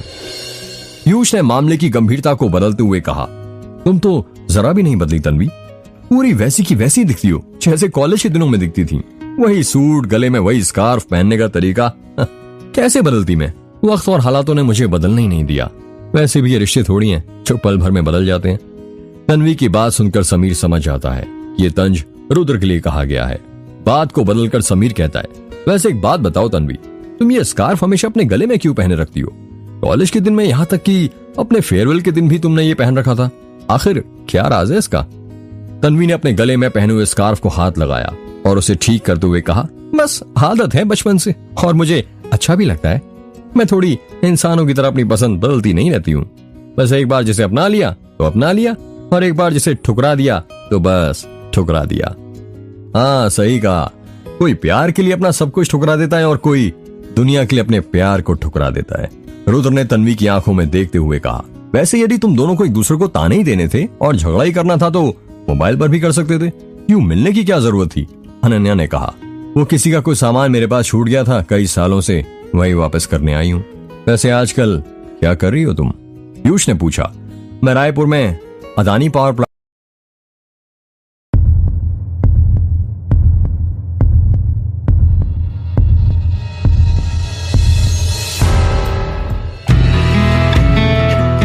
रुद्र के सभी दोस्त हवेली के अंदर घुसे ही थे कि घर के अंदर बैठा जर्मन शेफर्ड कुत्ता उन पर जोर जोर से भौंकने लगता है। भाऊ भाऊ भाऊ भाऊ। कुत्ते को भौंकते हुए देख पीयूष डर जाता है और कहता है, यार ये हम पर इतना क्यों भौंक रहा है, जैसे हम कोई भूत हो। अच्छा, तो टाइगर नाराज है हमसे? वो तो होना भी चाहिए, आखिर हमने अपने दोस्तों से इसको जो नहीं मिलाया, रुद्र ने कहा। रुद्र टाइगर के पास जाता है और अपना हाथ उसके गले पर फेरने लगता है और कहता है, इनसे मिलिए, ये हैं हमारे घर के और दादाजी के रखवाले टाइगर। वाह यार, नाम तो एकदम शेरों वाला है, पीयूष ने कहा। ये है भी शेर, अच्छे अच्छों को डरा देता है। हाँ सही कहा, अभी अभी एक एग्जाम्पल देखा है हमने, अनन्या ने हंसते हुए कहा। वहीं पर हॉल में रुद्र के दादाजी व्हील चेयर पर बैठे हुए थे। रुद्र अपने सभी दोस्तों को उनके पास ले जाता है और कहता है, ये मेरे दादाजी हैं, ये बोल नहीं सकते, ना ही चल सकते हैं, इन्हें लकवा हुआ है। सब लोग दादाजी के पैर पड़ने लगते हैं। रात हो चुकी थी और सभी लोग साथ मिलकर डाइनिंग टेबल पर बैठे हुए थे। जब पीयूष ने खाने के बर्तनों पर से ढक्कन हटाना शुरू किया तो उसके मुंह में पानी आ गया। डाइनिंग टेबल पर पनीर की सब्जी, तंदूरी रोटी, रायता, दाल, सलाद और मीठे में गुलाब जामुन रखा हुआ था। खाने को देखकर पीयूष ने कहा, भाई तेरे घर क्या हर रोज इतना ही खाना बनता है, या सिर्फ कल तेरी शादी होने वाली है इसलिए इतना बना है? हाँ भाई, इतना तो रोज ही बनता है। वाह यार, फिर तो तेरे मजे ही मजे हैं, फिर भी कोई मतलब नहीं तेरा खाना खाने का, तू है तो दुबलेगा दुबलाई। यार ऐसा हमारे हार्मोन्स के कारण होता है, चाहे दुबला व्यक्ति कितना भी खा ले वो मोटा नहीं हो पाता, और मोटा कितना ही कम खाए पतला नहीं हो पाता। हमारी जिंदगी में एक बड़ी समस्या है, हर किसी को कुछ ना कुछ समस्या है, मोटे को पतला होना और पतले को मोटा होना है। समीर ने कहा, ये बात तो तुमने सही कही समीर, काले को गोरा होना है और गोरे को और गोरा, अनन्या ने कहा। रुद्र बहुत देर से देख रहा था कि अर्जुन कुछ चुपचाप बैठा हुआ था। अर्जुन को ऐसे चुपचाप बैठकर रुद्र ने उससे पूछा, लेखक साहब आप फिर कहां किस दुनिया में खो गए? कुछ नहीं रुद्र, मैं बस ये सोच रहा था कि कल तेरी शादी होने वाली है और तेरे घर में हमारे सिवा कोई और मेहमान क्यों नहीं दिख रहा है। तो बात यह है कि मेरी शादी जल्दी जल्दी में हो रही है, इस वजह से हमने ज्यादा लोगों को नहीं बुलाया है, और हमारे जो रिश्तेदार है ना वो यहीं पर बलमा टोला और दास गांव में रहते हैं। जब कल शाम को शादी होगी तो वो लोग आ जाएंगे। अच्छा बढ़िया है, अर्जुन ने कहा। समीर ने रुद्र की हवेली को देखते हुए कहा, वैसे रुद्र तूने कभी बताया नहीं यार कि तेरी इतनी बड़ी हवेली है। यार कैसे बताता, कॉलेज में कभी मौका ही नहीं मिला। मौका मिलता भी कैसे, तुझे कभी तन्वी से फुर्सत ही नहीं मिली। इतना कहकर पीयूष जोर जोर से हंसने लगता है। ये सुनकर रुद्र का चेहरा उतर जाता है। एक पीयूष को छोड़कर बाकी सब चुप थे।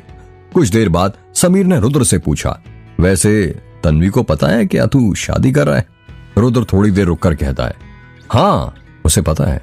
अनन्या पानी पी रही थी, जब उसने सुना कि रुद्र ने तन्वी को भी इनवाइट किया है तो वो चौंक जाती है और उसके मुंह के अंदर का सारा पानी बाहर गिर जाता है। क्या बात कर रहा है, तूने तन्वी को भी बुलाया? अनन्या ने चौंकते हुए कहा। हाँ तो इसमें हर्ष क्या है? रुद्र ने कहा, वो कोई तेरी सिर्फ दोस्त नहीं है, तेरी एक्स गर्लफ्रेंड रह चुकी है, और तू क्या उसे ऐतिले मुश्किल का रणवीर समझता है जो तेरी शादी में आकर चन्ना मेरे मेरा गाएगी? अनन्या ने कहा, अब वही तो देखना है, यदि सच्चा प्यार किया होगा तो आएगी, अगर नहीं तो कभी नहीं आएगी। वैसे भी मुझे लगता है वो नहीं आएगी, रुद्र ने कहा। हाँ रुद्र तू सही कह रहा है, अगर उसे आना होता तो अब तक आ जाती। वैसे भी रात के 9 बज गए, अब वो नहीं आने वाली, और कल तो वैसे ही तेरी शादी है, अर्जुन ने कहा। वैसे कुछ भी बोलो, लड़की अच्छी थी यार, समीर ने कहा। हाँ यार बहुत अच्छी थी, पता नहीं क्या जादू था उसमें। तुम्हें याद है पूरे कॉलेज के लड़के उसके पीछे पड़े थे, अनन्या ने कहा। हाँ सही कहा, और उनमें से एक मैं भी था, पर वो किसके पीछे थी? इस बोंदू रुद्र के, पीयूष ने कहा। पीयूष की बातें सुनकर सब लोग हंसने लगते हैं। यार मेरी एक बात समझ में नहीं आई, कॉलेज में तो तुम्हारा सब कुछ ठीक ठाक चल रहा था, सब लोग तुम्हारी जोड़ी की मिसाल देते थे, फिर फाइनल ईयर में ऐसा क्या हुआ कि तुम दोनों अलग हो गए, और इतने कि पूरे साल एक दूसरे से बात तक नहीं की, यहाँ तक कि एक दूसरे का चेहरा भी देखना पसंद नहीं करते थे। अचानक ऐसा क्या हो गया था? अनन्या ने पूछा। कुछ बातों को यदि राज ही रहने दो तो ठीक रहता है, वरना यदि वो राज खुल जाते हैं तो सबको तकलीफ देने लगते हैं। इसलिए भला इसी में कि उन बातों को राज ही रहने दो। और वैसे भी मेरी जिंदगी कोई किताब नहीं है जो हर कोई जब चाहे तब पढ़ सकता है। ओ दूल्हे राजा, बातों घुमा मत, ये बता तुम्हारा ब्रेकअप क्यों हुआ था? समीर ने पूछा। समीर देख भाई ऐसा है, मैं पुरानी बातों को याद करके उस पर रोना नहीं चाहता। अब उस वक्त के बारे में सोचकर मैं अपना समय बर्बाद नहीं करना चाहता यार, क्योंकि मुझे पता है अब वो वक्त लौटकर कभी वापस नहीं आ सकता, ना ही मैं उस वक्त को बदल सकता हूँ। इसलिए उन बातों को भूल जाए तो उसी में सबकी भलाई होती है। पीयूष ने टॉपिक को बदलते हुए कहा, वैसे राम काका कहाँ चले गए, दिख नहीं रहे। वो हवेली के बाहर गार्डन है ना, उसी के पास उनका घर है। रात में वो वहां पर ही रहते हैं। यार बाहर क्यों, अंदर क्यों नहीं? इतनी बड़ी हवेली है, कहीं भी रह सकते हैं आराम से। ये तो मुझे नहीं पता, पर शायद रखवाली के लिए। तुझे पता है तेरे राम काका बड़े एंटीक इंसान है, इन्हें तो कोई राइटर होना चाहिए था। बड़ी मनगढ़ंत कहानियां सुनाते हैं। मतलब मैं कुछ समझा नहीं, कहना क्या चाहते हो तुम? यही कि काका ने एक औरत की कहानी सुनाई थी जो मेघ गांव में जलकर मर गई थी। रुद्र ने धीरे से कहा, बेटा वो कहानी नहीं, हकीकत है। पीयूष ने डरते हुए धीरे धीरे कहा, इसका मतलब उसकी आत्मा सही में यहाँ पर भटक रही है? हाँ भाई, और जो लोग उसका मजाक उड़ाते हैं ना, वो उसी के शरीर में प्रवेश करती है। अगला नंबर तेरा है। रुद्र की बातें सुनकर अनन्या हंसने लगती है और कहती है, बस रुद्र, और कितना डराएगा इसे, दिख नहीं रहा इसकी हवा टाइट हो गई है। यार ऐसे मजाक मत किया कर प्लीज, पीयूष ने हाथ जोड़ते हुए कहा। रुद्र कुछ कहता उससे पहले ही समीर ने कहा, अब यार पेट पूजा तो हो गई, ये बता सोने का इंतजाम कहाँ किया है? मुझे तो बहुत तेज नींद आ रही है। यार इतनी बड़ी हवेली है मेरी, जहां मन करे वहां सो जाना। वैसे मैं सोच रहा था आज हम सब लोग एक साथ यही हॉल में सोते हैं, रुद्र ने कहा। हाँ अच्छा आइडिया है, कुछ और बात भी हो जाएगी, पूरे 4 साल बाद जो मिल रहे हैं। अर्जुन ने कहा, हाँ यार पता नहीं चल रहा 4 साल कैसे गुजर गए। कॉलेज के निकल जाने के बाद तो सभी अपनी अपनी दुनिया में खो गए थे, पर अच्छा हुआ रुद्र की शादी तय हो गई और हमें फिर से मिलने का मौका मिल गया। एक काम कर रुद्र, तू ना हर साल शादियां किया कर, ऐसे में हमें हर साल मिलने का मौका मिल जाया करेगा। अनन्या ने हंसते हुए कहा, पहले एक शादी तो हो जाए, आराम से बाकी इसके बाद कर लूंगा। रुद्र ने हंसते हुए कहा। रात हो चुकी थी और सभी लोग सो रहे थे। अनन्या सोफे पर सो रही थी और बाकी सब लोग लड़के नीचे सो रहे थे। तभी पीयूष की नींद खुलती है और वो हवेली में लगी पेंडुलम घड़ी की ओर देखता है। उसमें 12 बजने में 1 मिनट कम था। जैसे ही 12 बजते हैं, एक एक करके टन टन टन 12 घंटे बजने की आवाज सुनाई देने लगती है। थोड़ी ही देर बाद उसे पायल बजने की आवाज सुनाई देती है। पीयूष को लगता है ये उसका वहम है, पर फिर थोड़ी देर बाद उसे किसी की पायल बजने की आवाज सुनाई देती है। पायल की आवाज अब ऐसे आ रही थी जैसे कोई लड़की पायल पहनकर भाग रही हो। छन छन छन छन।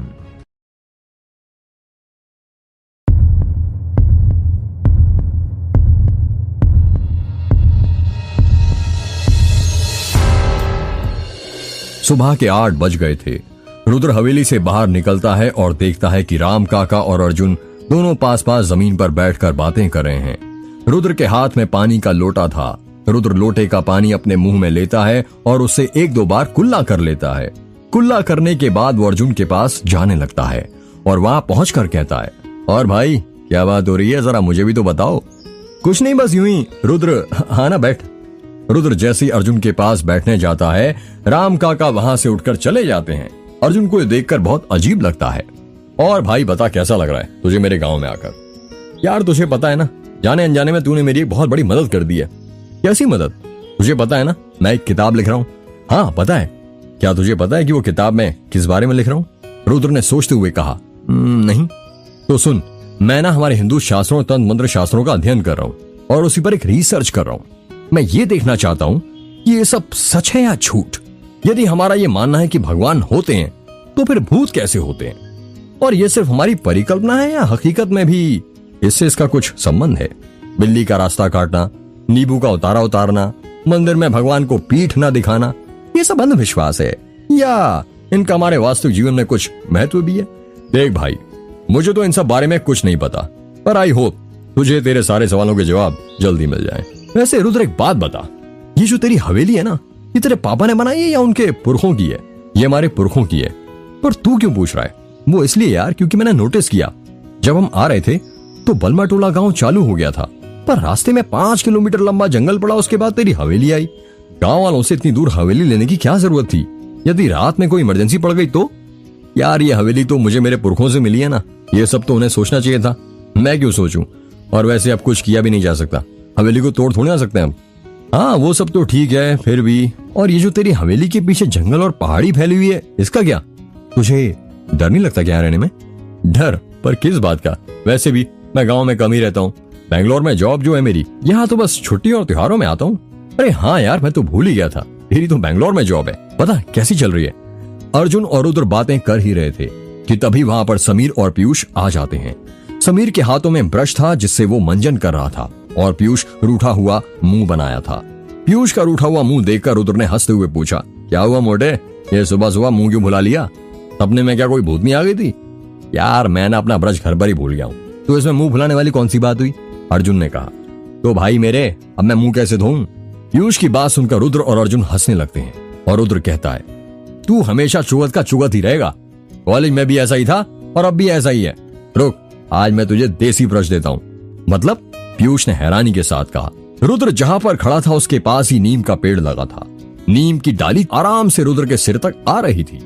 रुद्र अपना हाथ ऊंचा करता है और झट से नीम के पेड़ की एक डाली तोड़ देता है और पीयूष को देते हुए कहता है, ये ले तेरा दातून। ये क्या है? पीयूष ने कहा। इसे तोड़ और घिस ले अपना मुंह। जितने भी ये तेरे पीले दांत दिख रहे हैं ना, सब सफेद हो जाएंगे। रुद्र ने पीयूष के दांत की तरफ उंगली करते हुए कहा, तुझे पता नहीं है शायद, पुराने जमाने में जब ब्रश नहीं होते थे तो इसी से मुंह धोया जाता था। अर्जुन ने कहा। रुद्र ने पीयूष को जो नीम के पेड़ की डाली तोड़ कर दी थी, पीयूष उसे घूरने लगता है। क्या हुआ मोटे, क्या सोच रहा है तू? समीर ने कहा। यार मैं सोच रहा हूँ इस डाल का यूज तो मैं कर लूंगा, पर ये नीम के पत्तों का क्या करूंगा? अरे इसका उपयोग तुझे नहीं, तन्वी को करना है। उसके अंदर बहुत जहर भरा पड़ा है, थोड़े से पत्ते खा लेगी तो जहर थोड़ा कम हो जाएगा। रुद्र ने हंसते हुए कहा। रुद्र ने जैसे ही ये बात कही, तन्वी और अनन्या वहां पर आ जाते हैं और रुद्र की बात सुन लेते हैं। तन्वी होश में कहती हुई बोली, क्या बोला तुमने? रुद्र हकलाते हुए कहता, कुछ नहीं कुछ नहीं। नहीं कुछ तो बोला तुमने। हाँ वो मैं कह रहा था कि हम सबको नीम के पत्ते रोज खाने चाहिए। नीम के पत्ते भले ही कड़वे होते हैं पर हमारा खून तो साफ करते हैं ना। हाँ सुना मैंने तुमने क्या बोला, नीम के पत्ते मुझे नहीं तुम्हें खाने चाहिए। कड़वी तो तुम्हारी जुबान है। क्या कहा? मेरी जुबान कड़वी है? हाँ तुम्हारी जुबान जो कड़वी है, कड़वी थी और कड़वी रहेगी। तुम्हारी जुबान से तो जैसे चाशनी बहती रहती है ना मीठे लफ्जों की। कड़वे इंसानों के लिए मेरे मुंह से कड़वी बातें निकलती हैं। तुम्हारे कर्म इतने अच्छे नहीं है जो मेरे मुंह से तुम्हारे लिए मीठे लफ्ज निकले। रुद्र ने मुंह बनाते हुए कहा, देखो तो कर्म की बातें कौन कर रही है? तन्वी महारानी मिली है इनसे, कर्मा की देवी से। लगता है यमराज की सेक्रेटरी यही है, इनके पास सब लेखा जोखा है, किसने कितने पाप किए और किसने कितने पुण्य। हाँ सही कहा तुमने, और उसके मुताबिक तुम्हारे पापों का घड़ा भर चुका है। रुद्र अब बस भी करो तुम दोनों झगड़ना यार, क्या यूं सुबह सुबह बच्चों की तरह लड़ना शुरू कर दिया है। वैसे भी रुद्र अब तुम्हारी शादी होने वाली है, तुम कोई तन्वी के साथ कॉलेज में नहीं पढ़ रहे हो जो उसके मजे ले रहे हो। वैसे जरा ये बताना तुम्हारी होने वाली पत्नी का नाम क्या है? क्या करोगी जानकर? अरे ओ हीरो बस नाम पूछा है, तुम तो ऐसे बोल रहे हो जैसे मैं उसे पटाने वाली हूँ। अनन्या की बात सुनकर सब लोग हंसने लगते हैं। हाँ अनन्या बस बातें मर्द की तरह करती है, अंदर से वो बिल्कुल लड़की है। पीयूष ने हंसते हुए कहा। क्या बोला तूने मोटे? मैं लड़कों की तरह बातें करती हूँ? इतना कहकर अनन्या अपने हाथों से पीयूष को मारने लगती है। गोरी, गोरी नाम है उसका, रुद्र ने कहा। सही है, गांव की गोरी। आखिर शहरी बाबू को गांव की गोरी मिल ही गई। वैसे सब गांव की लड़की को यही लगता है कि उनका राजकुमार शहर से आएगा और डोली में बैठकर उन्हें ले जाएगा। पीयूष ने खिलखिलाते हुए कहा, जरा फोटो तो दिखाना तेरी गांव की गोरी की। समीर ने रुद्र के मजे लेते हुए कहा। यार उसे तो अभी तक खुद मैंने नहीं देखा। क्या? सबने एक साथ चौंकते हुए कहा। हमारे इसमें शादी से पहले दूल्हा दुल्हन एक दूसरे की सूरत नहीं देखते, यहाँ तक कि फोटो भी नहीं। इसे अपशगुन माना जाता है। मतलब वो लड़की जिसके साथ तू अपनी पूरी जिंदगी गुजारने वाला है, तुझे यही नहीं पता वो दिखती कैसी है? अनन्या ने कहा। हाँ उसे माँ ने ही देखा है और माँ ने ही पसंद किया है। जब मैं बैंगलोर से अपनी जॉब से आया तो माँ ने बताया उन्होंने एक लड़की को मेरे लिए पसंद किया है। और तुम लोग तो जानते ही हो कि मैं माँ की बात को कभी मना नहीं करता और मुझे अपनी माँ पर पूरा भरोसा है। उनकी पसंद कभी गलत नहीं हो सकती। उन्होंने कुछ सोच समझकर ही उसे मेरे लिए पसंद किया होगा ना। हाँ सही है माँ के लाडले, पीयूष ने कहा। चल ये सब छोड़, ये बता बारात कहाँ जाने वाली है? मैं तो पहले कह देता हूँ डीजे जरूर होना चाहिए, आखिर मेरे यार की शादी है। मैं तो बहुत डांस करने वाला हूँ, पहले ही बोल देता हूँ। यार तेरा ये सपना भी पूरा नहीं हो सकता। क्यों? यार वो मेरी बारात कहीं नहीं जाएगी। क्या? अनन्या ने कहा। हाँ हमारे इसमें एक रस्म है जिसके अनुसार विवाह दूल्हे के घर में ही होता है और बारात कहीं नहीं जाती है। ये कैसा विवाह है? समीर ने कहा। मैं बताता हूँ। अर्जुन ने सबका ध्यान अपनी ओर खींचते हुए कहा। ध्यान से सुनो। हमारे हिंदू धर्म के अनुसार ब्रह्मा जी के पुत्र मनु ने मनुस्मृति की रचना की है। ऐसा माना जाता है कि मनु का एक एक शब्द स्वयं ब्रह्मा के ही वचन है। मनुस्मृति में 8 प्रकार के विवाह का उल्लेख किया गया है, जिसमें पहला है ब्रह्मा विवाह। इसके अंदर दोनों परिवार अपनी सहमति के अनुसार सुयोग्य वर वधू को चुनते हैं, जिसे आज के जमाने में अरेंज मैरिज कहते हैं। दूसरा विवाह है दैव विवाह। इस विवाह के अंतर्गत कन्या का पिता यज्ञ का आयोजन कराता है और जो युवक रीति पूर्वक मत का संपादन करता है उसे दान स्वरूप अपनी पुत्री तथा गहने आभूषण दे देता है, जिसे हम दहेज लेना कहते हैं। तीसरा है आर्ष विवाह। इस विवाह के अंतर्गत कन्या का पिता युवक से एक जोड़ी गाय या बैल की मांग करता है, पर आज के युग में इसकी जगह युवक से लड़की के बदले धन की भी मांग की जाती है।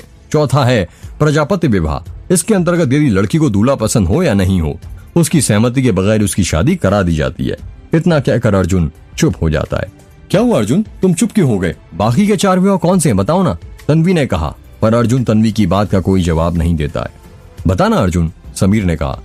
हिंदू धर्म में वैसे तो बस इन 4 विवाह को सहमति दी गई है, पर 4 और हैं, जिनमें पहला है गंधर्व विवाह। इसमें परिवार वालों के सहमति के बिना वर वधू शादी करते हैं, रीति रिवाज के बिना ही विवाह बंधन में बंध जाते हैं। आज के युग में इसे लव मैरिज और कोर्ट मैरिज भी कहते हैं। दूसरा है असुर विवाह। इसमें कन्या को धन देकर खरीदा जाता है, जिसे हम कन्या की बिक्री भी कह सकते हैं, और उसके बाद उससे विवाह किया जाता है। तीसरा है राक्षस विवाह। इस विवाह के अंतर्गत कन्या पक्ष के निकट संबंधियों मित्रों को डरा धमकाकर उनकी हत्या करके कन्या को उसके घर में जबरन उठाकर ले जाया जाता है और विवाह किया जाता है, जिसे राक्षस विवाह कहते हैं। अगला और अंतिम है, अर्जुन बताते बताते फिर रुक जाता है। सभी लोग अर्जुन की बातें ध्यान से सुन रहे थे। बताना भाई, रुक क्यों गया? रुद्र ने कहा। अब जिस विवाह के बारे में मैं बताने जा रहा हूं वो कोई आम विवाह नहीं है, बल्कि इन सब विवाह में सबसे बुरा विवाह है, और वो है पैशाच विवाह। अर्जुन ने धीमी आवाज करते हुए कहा, इसके अंदर जब कोई लड़की सोई हो या नशे की हालत में होती है तो उसका बलात्कार करके और उसके साथ शारीरिक संबंध बनाकर उसके साथ विवाह किया जाता है, जिसे पैशाच विवाह कहते हैं। तुझे इतना सब कुछ कैसे पता है? अनन्या ने हैरानी के साथ कहा। हाँ यार, तुझे इन सब विवाह के बारे में कैसे पता चला? समीर ने कहा। बता ना अर्जुन, बताओ ना अर्जुन, तन्वी ने कहा।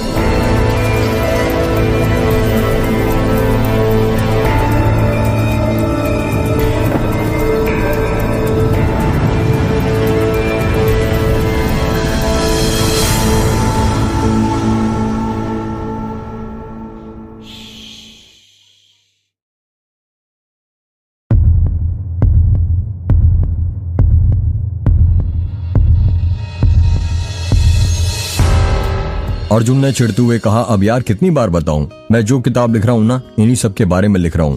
तभी तो मैंने संस्कृत पढ़नी सीखी। ये सब बातें जो मैं तुम्हें बताता हूं मनुस्मृति में लिखी हुई हैं, और हाँ, मैं तंत्र शास्त्र पर भी रिसर्च कर रहा हूँ। अच्छा, तभी मैं सोचूं ये बोरिंग राइटर इतनी अच्छी बातें कब से कहने लग गया? पीयूष ने कहा। रुद्र के सभी दोस्त लोग आपस में बातें कर ही रहे थे कि तभी रुद्र की माँ वहाँ आ जाती है और कहती है, अरे रुद्र, तुम अभी तक यहीं पर हो, तैयार नहीं हुए? कहीं घूमने जाना है क्या आंटी जी? पीयूष ने उत्साहित होते हुए कहा। अरे नहीं बेटा, अभी कहाँ, भूल गए, हल्दी की रस्म बची है। चलो तुम सभी जल्दी से तैयार हो जाओ। जब तक रुद्र की चाची हल्दी पीस रही है, इतना कहकर रुद्र की माँ वहां से चली जाती है। यार मेरे समझ में नहीं आया, जब हल्दी लगानी है तो तैयार किस बात के लिए होना है? पीयूष ने कहा। तू नहीं समझेगा मोटे, हल्दी लगाने के लिए पीछे भी बहुत बड़ा रीजन होता है। अर्जुन ने कहा। क्या बात कर रहा है, इसके पीछे भी कुछ रीजन होता है? समीर ने चौंकते हुए कहा। हाँ भाई, ऐसी मान्यता है कि नकारात्मक शक्तियों को नष्ट करने के लिए हल्दी से अच्छी कोई चीज नहीं होती, इसलिए विवाह में हल्दी का प्रयोग किया जाता है। दरअसल विवाह के समय बहुत सारे लोग घर में जाते हैं जो तमाम तरह की नकारात्मक बातें करते हैं, जिससे नेगेटिव एनर्जी फैलती है।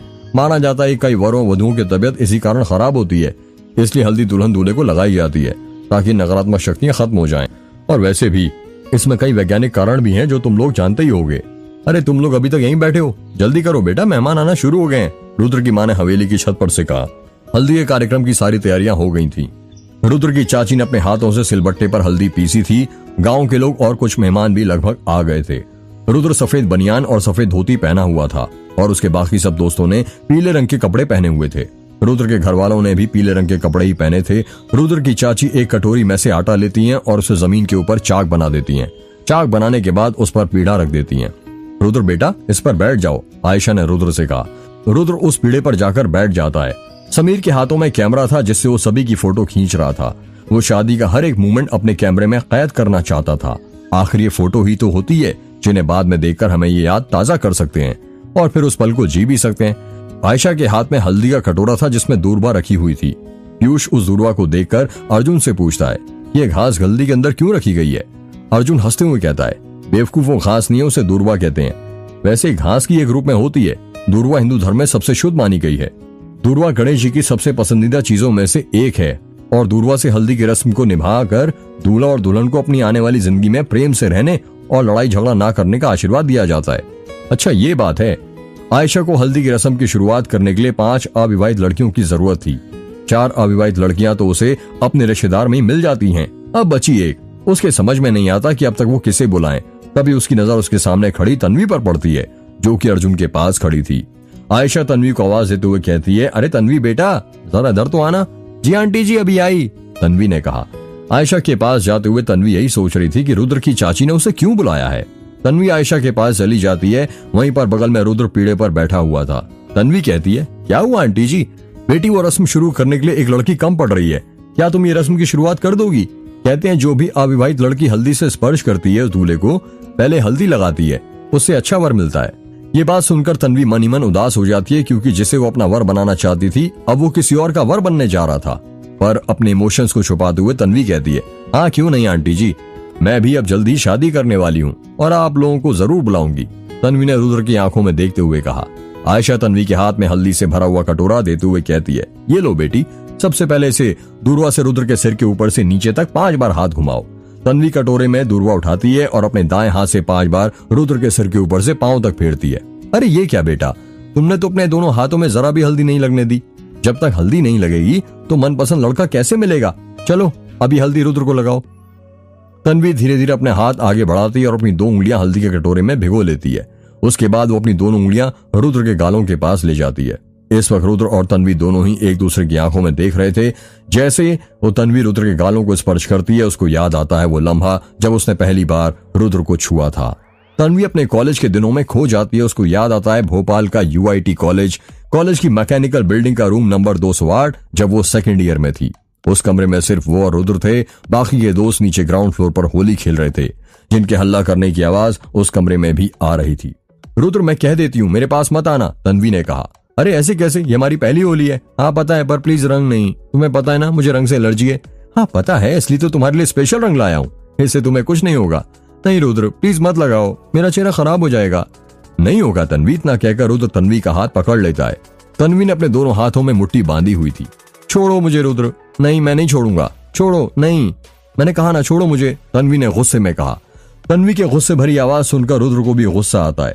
वो कहता है, ठीक है, नहीं खेलना होली मत खेलो, बाय।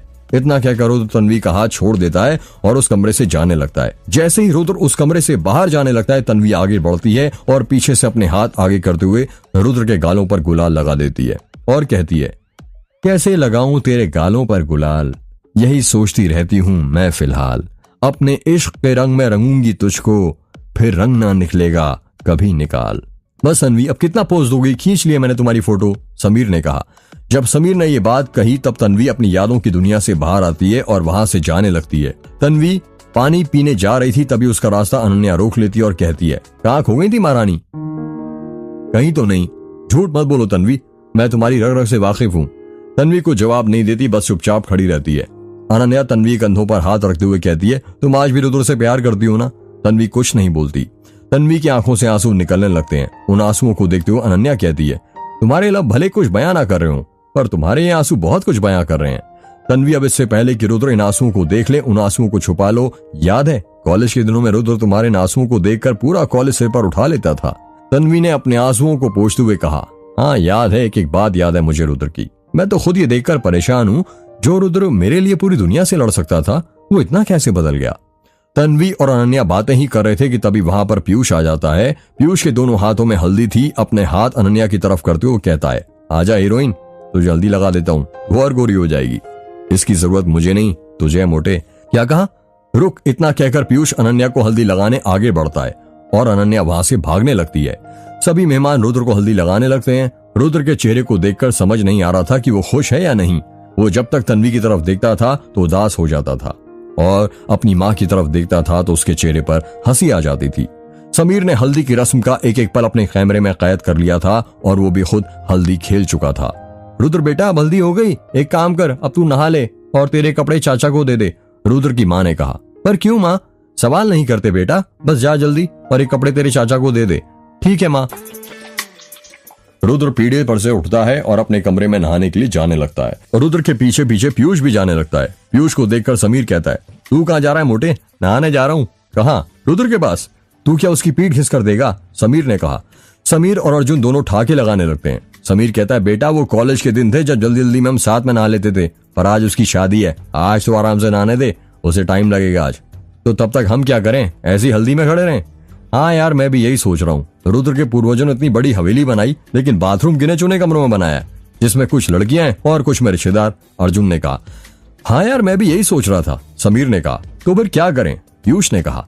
समीर के सामने ही राम काका थे, जो सफाई कर रहे थे और जमीन पर गिरी हल्दी को इकट्ठा कर रहे थे। राम काका? समीर ने कहा। तू क्या राम काका के साथ नहाने वाला है? पीयूष ने हंसते हुए कहा। नहीं पागल, मेरे साथ आ। सब समीर के पीछे पीछे जाने लगते हैं। राम काका सुनिए, समीर ने कहा। हाँ बेटा बोलो। यहाँ पर कहीं आसपास नदी है क्या? नदी तो नहीं बेटा, पर हाँ तालाब जरूर है, समीर ने उत्साहित होते हुए कहा। कहाँ पर काका? ये अपनी हवेली के पीछे जो जंगल है ना, वहाँ से बस 1 किलोमीटर दूर है। पूरा सीधा सीधा ही रास्ता है, पर वहाँ पर तुम लोग मत जाना। क्यों काका? पीयूष ने कहा। राम काका ने धीमी आवाज करते हुए कहा, कहते हैं उसके अंदर किसी बुरी आत्मा का वास है। यदि वहां पर नहाने जाओगे तो वो इंसान को पानी में डुबाने लगती है। कई गांव वालों की मौत हुई है वहां पर डूब के। ठीक है काका, हम वहां नहीं जाएंगे। अर्जुन ने कहा। मेरी बात याद रखना, वहां मत जाना वरना तुम्हें डुबा देगी। राम काका इतना कहकर वहां से जाने लगते हैं। सुनो, तुम दोनों अपने कपड़े जल्दी से बैग में रख लो, जो तुम्हें नहाने के बाद पहनने, समीर ने कहा। पर क्यों? पीयूष ने कहा। पागल, हम नहाने जा रहे हैं जंगल वाले तालाब में। तू पागल तो नहीं हो रहा समीर? यार तुम लोग चलो ना, कुछ नहीं होने वाला। ठीक है, हम सामान लेकर आते हैं, पीयूष और अर्जुन ने कहा।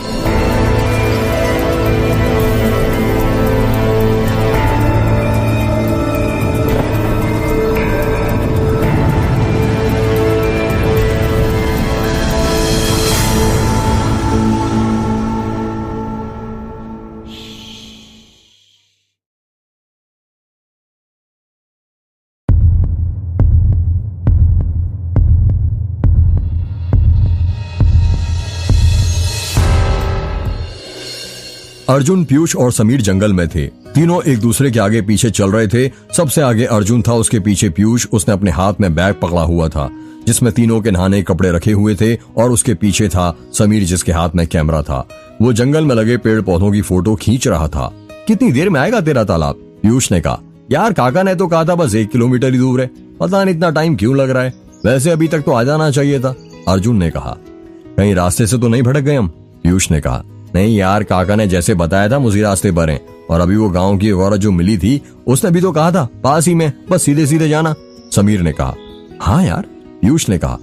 समीर, अर्जुन और पीयूष तीनों आगे बढ़ ही रहे थे कि तभी पीयूष को उनसे थोड़ी दूर पर एक पेड़ के पास रुद्र के चाचा संतोष और राम काका दिखाई देते हैं। पीयूष उन्हें देखकर अर्जुन और समीर से कहता है, अबे वो देख, राम काका और रुद्र के चाचा। कहा बे? समीर ने कहा। अबे वो देखना पेड़ के पास, पीयूष ने हाथ से इशारा करते हुए कहा। समीर और अर्जुन वहां पर देखने लगते हैं और दोनों एक साथ कहते हैं, हाँ यार चल उनसे पूछ लेते हैं तालाब का कहां पर है। पीयूष ने कहा। अबे पागल हो रहा है क्या? यदि उनके पास गए तो वो डांटेंगे अलग, कहेंगे घर में थोड़ी देर इंतजार नहीं कर सकते थे क्या? और तुझे तो पता ही है फिर राम काका कैसी कैसी कहानियां सुनाएंगे, समीर ने कहा। हाँ यार फिर, अब वो देख रुद्र के चाचा और राम काका कुछ कर रहे हैं, अर्जुन ने कहा। क्या? पीयूष ने कहा। वो तीनों रुद्र के चाचा और राम काका को देखने लगते हैं और सोचने लगते हैं कि वो दोनों सुनसान जंगल में क्या कर रहे हैं। राम काका के हाथ में रुद्र के हल्दी के कपड़े थे। वो उसे जमीन पर रखते हैं और उन कपड़ों के ऊपर मिट्टी का तेल डालने लगते हैं। फिर रुद्र के चाचा राम काका को माचिस देते हैं, जिससे राम काका रुद्र के कपड़ों में आग लगा देते हैं। अरे ये तो रुद्र के कपड़े हैं ना हल्दी वाले, पर ये इसमें ऐसे चोरी छुप के आग क्यों लगा रहे हैं? और ये तो नए कपड़े हैं ना? हाँ यार मेरे भी समझ में नहीं आ रहा, पीयूष ने हैरानी के साथ कहा। हाँ यार मेरे भी समझ में नहीं आ रहा, मुझे तो मामला कुछ गड़बड़ लगता है, समीर ने कहा। मैं बताता हूँ कि दूल्हा दुल्हन के हल्दी के कपड़े संभाल कर रखने चाहिए, नहीं तो उन्हें किसी नदी में विसर्जित कर देना चाहिए, जला देना चाहिए, वरना उससे कोई भी काला जादू कर सकता है। और हाँ, हल्दी के कपड़ों से किया गया काला जादू इंसान की मौत होने तक पीछा नहीं छोड़ता। क्या बात कर रहा है भाई?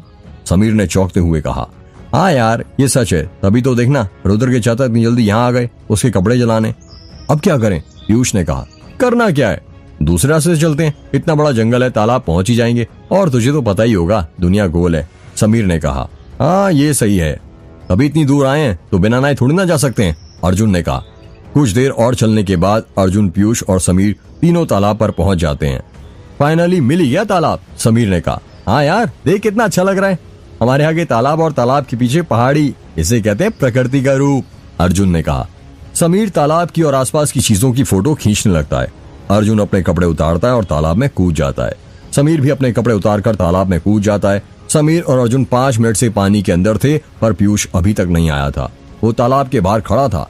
अबे ओ मोटे, तुझे क्या अलग से इनविटेशन देना पड़ेगा, समीर ने कहा। क्या यार पानी बहुत ठंडा है क्या, पीयूष ने पूछा। मोटे पानी में आएगा तब पता चलेगा ना, समीर ने कहा। जल्दी आ, ठंडा नहीं है। हाँ आता हूँ, हर हर महादेव बोलते हुए पीयूष तालाब में कूद जाता है।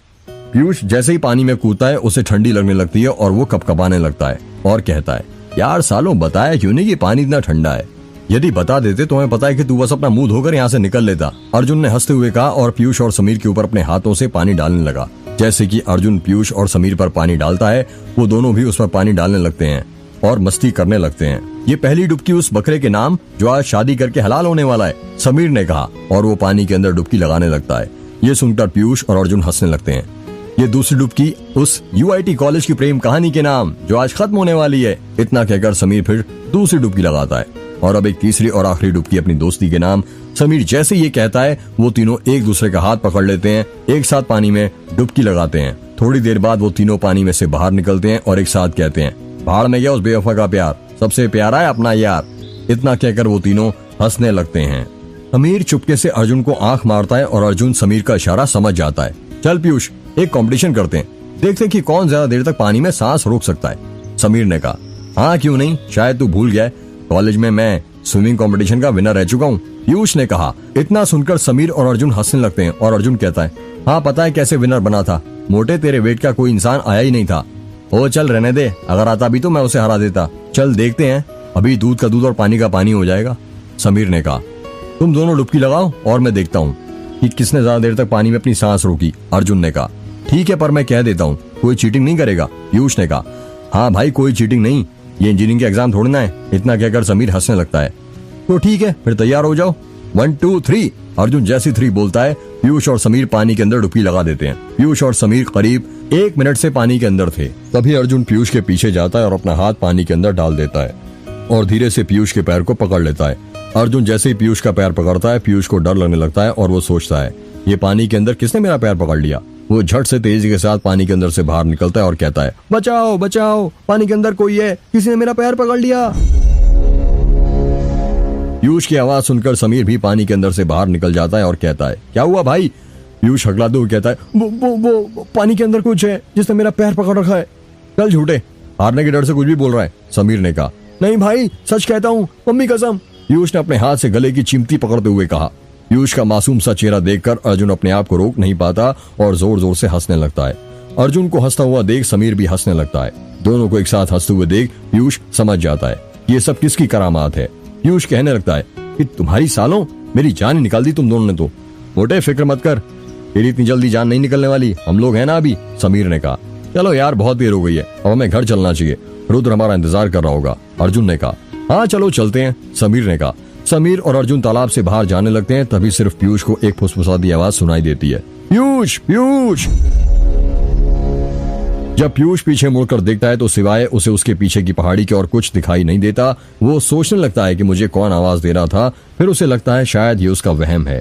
पीयूष जैसे कि तालाब से बाहर जाने के लिए अपना पैर आगे बढ़ाता है, उसको ऐसा मालूम होता है और ऐसा महसूस होता है जैसे किसी ने उसका पैर पीछे से पकड़ लिया हो। पीयूष हंसते हुए कहता है, अब मैं नहीं फंसने वाला दोबारा तुम दोनों के जाल में।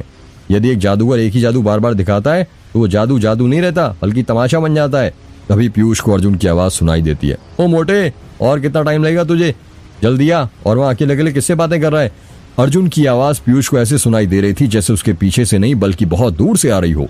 अर्जुन की आवाज सुनकर पीयूष झट से पीछे मुड़ता है और देखता है कि अर्जुन और समीर तो तालाब के अंदर थे ही नहीं। अर्जुन तो तालाब के बाहर था और कपड़े पहन रहा था और समीर भी उसी के बगल में खड़ा था और बिना कपड़े पहने ही अपने कैमरे में कुछ कर रहा था। पीयूष सोच में पड़ जाता है कि यदि अर्जुन और समीर पानी के अंदर नहीं है तो उसका पैर फिर किसने पकड़ के रखा है। पीयूष अपना पैर पानी के अंदर से हटाने लगता है। वो अपना पैर हिला तक नहीं पा रहा था। उसे डर लगने लगता है और वो धीरे धीरे पानी के अंदर घुसने लगता है और देखने लगता है कि उसका पैर किसने पकड़ रखा है। जब वो पानी के अंदर जाता है तो देखता है कि पानी के अंदर कोई नहीं था, पर उसके बाएं पैर पर किसी के हाथ के निशान छप गए थे, ऐसे जैसे किसी ने उसका पैर पकड़ रखा हो। ये देखकर पीयूष डर जाता है और वो वापस ऊपर जाने लगता है। पर वो जब वापस अपना सिर पानी से बाहर निकालने लगता है तो उसे ऐसा लगता है जैसे कोई उसे पानी के अंदर डुबा रहा हो। पीयूष की सांसें फूलने लगती हैं। वो बहुत कोशिश कर रहा था पानी के अंदर से बाहर निकलने की, पर नहीं निकल पा रहा था। उसको ऐसा लग रहा था जैसे कोई दोनों हाथों से उसके सिर के पानी के अंदर धकेल रहा हो और डुबाकर मार देना चाहता हो। पीयूष के मुंह से पानी के बुलबुले निकल रहे थे। तभी ऊपर से पानी के अंदर 2 हाथ आते हैं और पीयूष को पानी के लिए बाहर खींचने लगते हैं। पीयूष जब पानी के बाहर निकलता है तो देखता है कि उसको समीर ने पानी से बाहर निकाला था। तू पागल तो नहीं हो गया? इतनी देर पानी के अंदर क्या कर रहा था?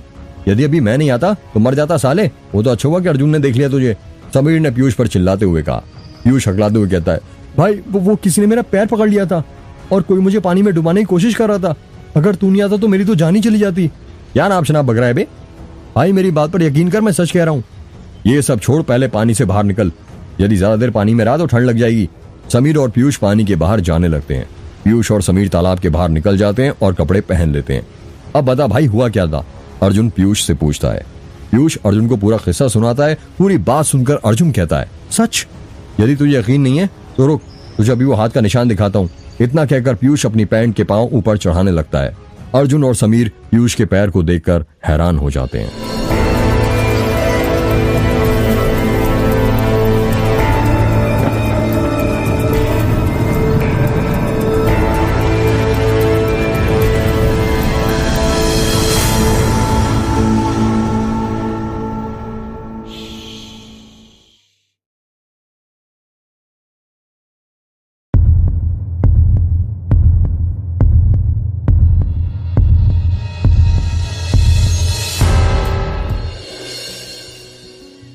जब अर्जुन और समीर पीयूष के पैर को देखते हैं तो दोनों गंदा सा मुंह बना लेते हैं और एक साथ कहते हैं, छी कितना गंदा पैर है तेरा, बाल ही बाल है, मोटे कम से कम वैक्स तो करा लिया कर।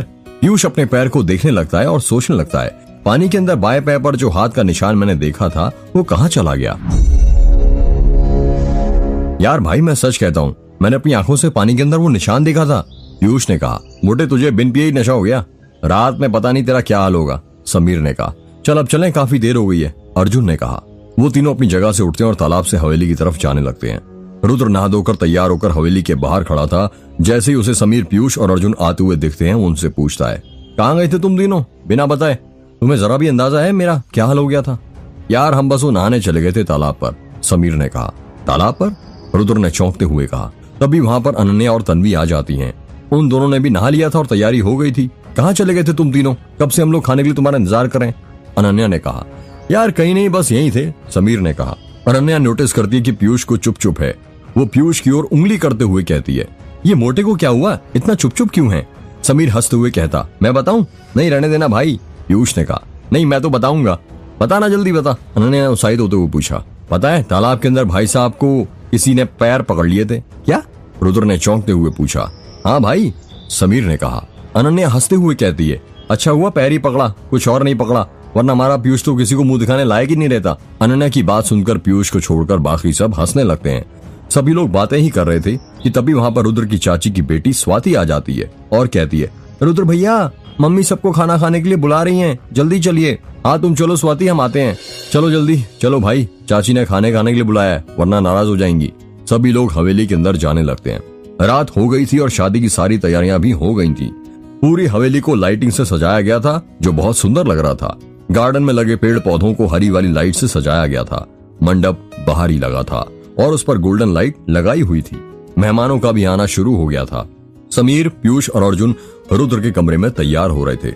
रुद्र तैयार हो गया था पर पीयूष अभी तक तैयार नहीं हुआ था। अबे मोटे कितना टाइम लगाएगा? शादी रुद्र की है, तेरी नहीं। देख रुद्र तुझसे पहले तैयार हो गया है, समीर ने कहा।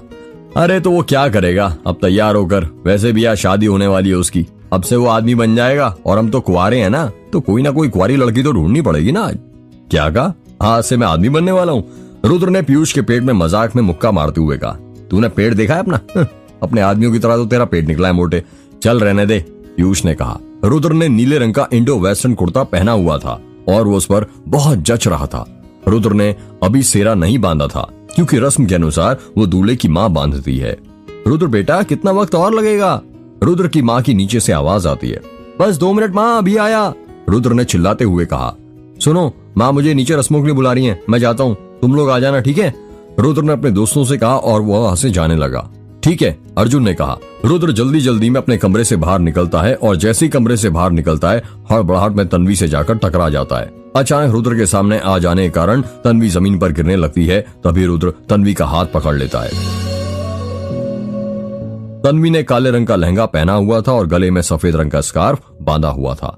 माथे पर छोटी सी काले रंग की बिंदी थी। आंखों में सुरमा और कानों में छोटे छोटे काले रंग के बुंदे थे। हाथों में सफेद और काले रंग की चूड़ियां। तन्वी इस वक्त किसी की अप्सरा से कम नहीं दिख रही थी।